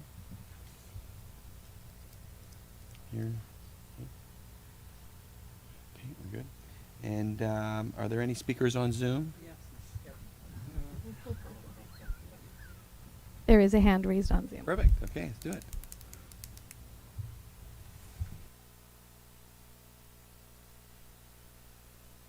Danielle Devert, you should be on.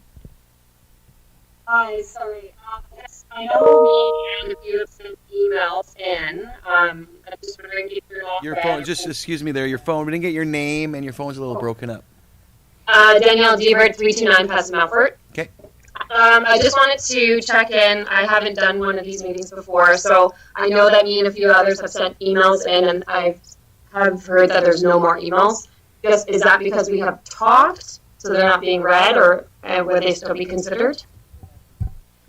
Emails that were received between the time of the main agenda for the public hearing being published and about 3:30 today were published in a late agenda this afternoon. The ones that are being read and council has it in the hand. Okay. And any emails that I'm reading out now are ones that are coming in as we're proceeding through the hearing. Okay, thank you for that explanation.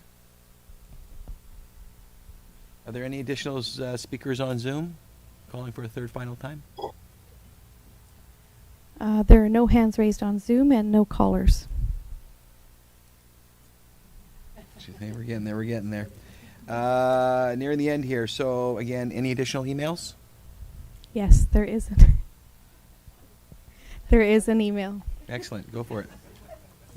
It's entitled Support for Bylaw 1310. This is from Elise Gauthier-Bergman. Hello, my name is Elise Gauthier-Bergman. I live at 846 Lauren White Place, Ucluelet. Apologies for my brevity. I am writing as I listened to the meeting and was not planning to write in. I want to echo the comments about prioritizing the future good of the community, the sustainability of the economy and housing, and lend my support to the bylaw in question. I am a young homeowner. I have a family, and I own a B&B. I have benefited and will continue to benefit from the current zoning allowances in the R1 zone. This opportunity has allowed me to take an extended leave to take care of my young son in the absence of childcare. Like us, not everyone will choose to convert part of their home to a long-term rental. However, changing permissive zoning bylaws is one critical piece of the puzzle directly under Council's control. I hope that Council will consider the full impact on the community of the proliferation of short-term rentals as outlined by staff, including continued speculation, rising rents, and challenges in retaining community and family members. By removing B&Bs as a default permitted accessory use, the community will necessarily be more involved in decisions about the character of their neighborhoods and actively participate in the direction of our town.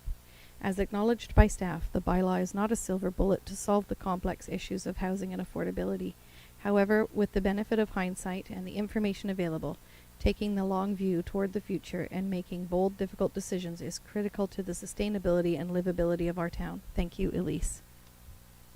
Thanks, Elise, for that quick email. Is there another one? We also do have a hand raised on Zoom. Okay. Elby, if you'd like to go ahead. Hi. You're in the final round, yeah. Round 3. Kelby, you can speak. Hi, sorry, I'll keep it short. I'm a homeowner. My Kelby Holmes. Kelby, you're a little bit broken up, and we didn't get your address and your full name, please. Kelby Holmes, 1181 Rupert Road.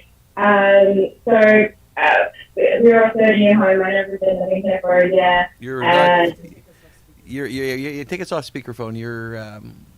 We can't really hear you.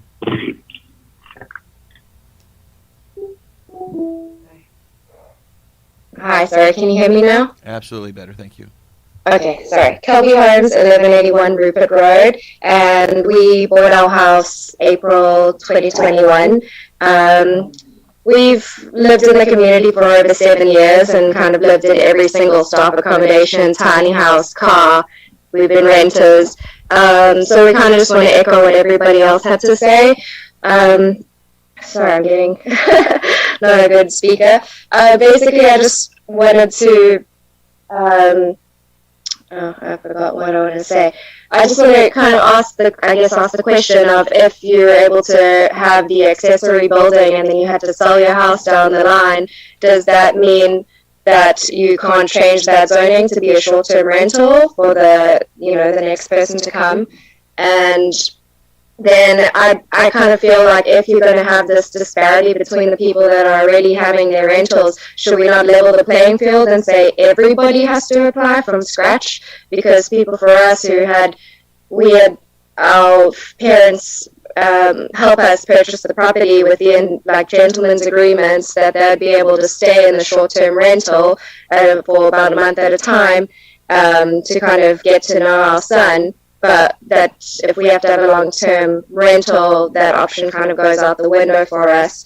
So, it kind of just feels like to put it on a fair playing field, it would be to let everybody apply for the B&B, and then kind of it does really give community input into where these buildings are going rather than just, first come, first serve. This was our intention buying the property, was to have a short-term rental in the future, and we'd love to be able to have both.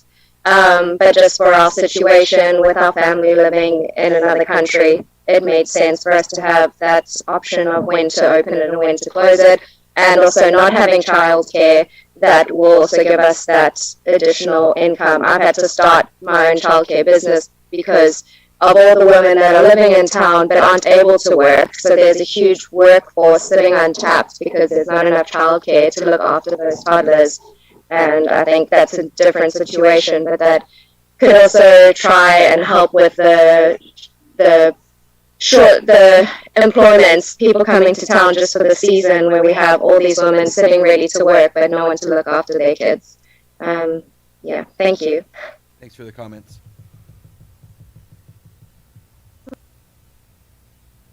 Okay, and there's no other additional hands on Zoom?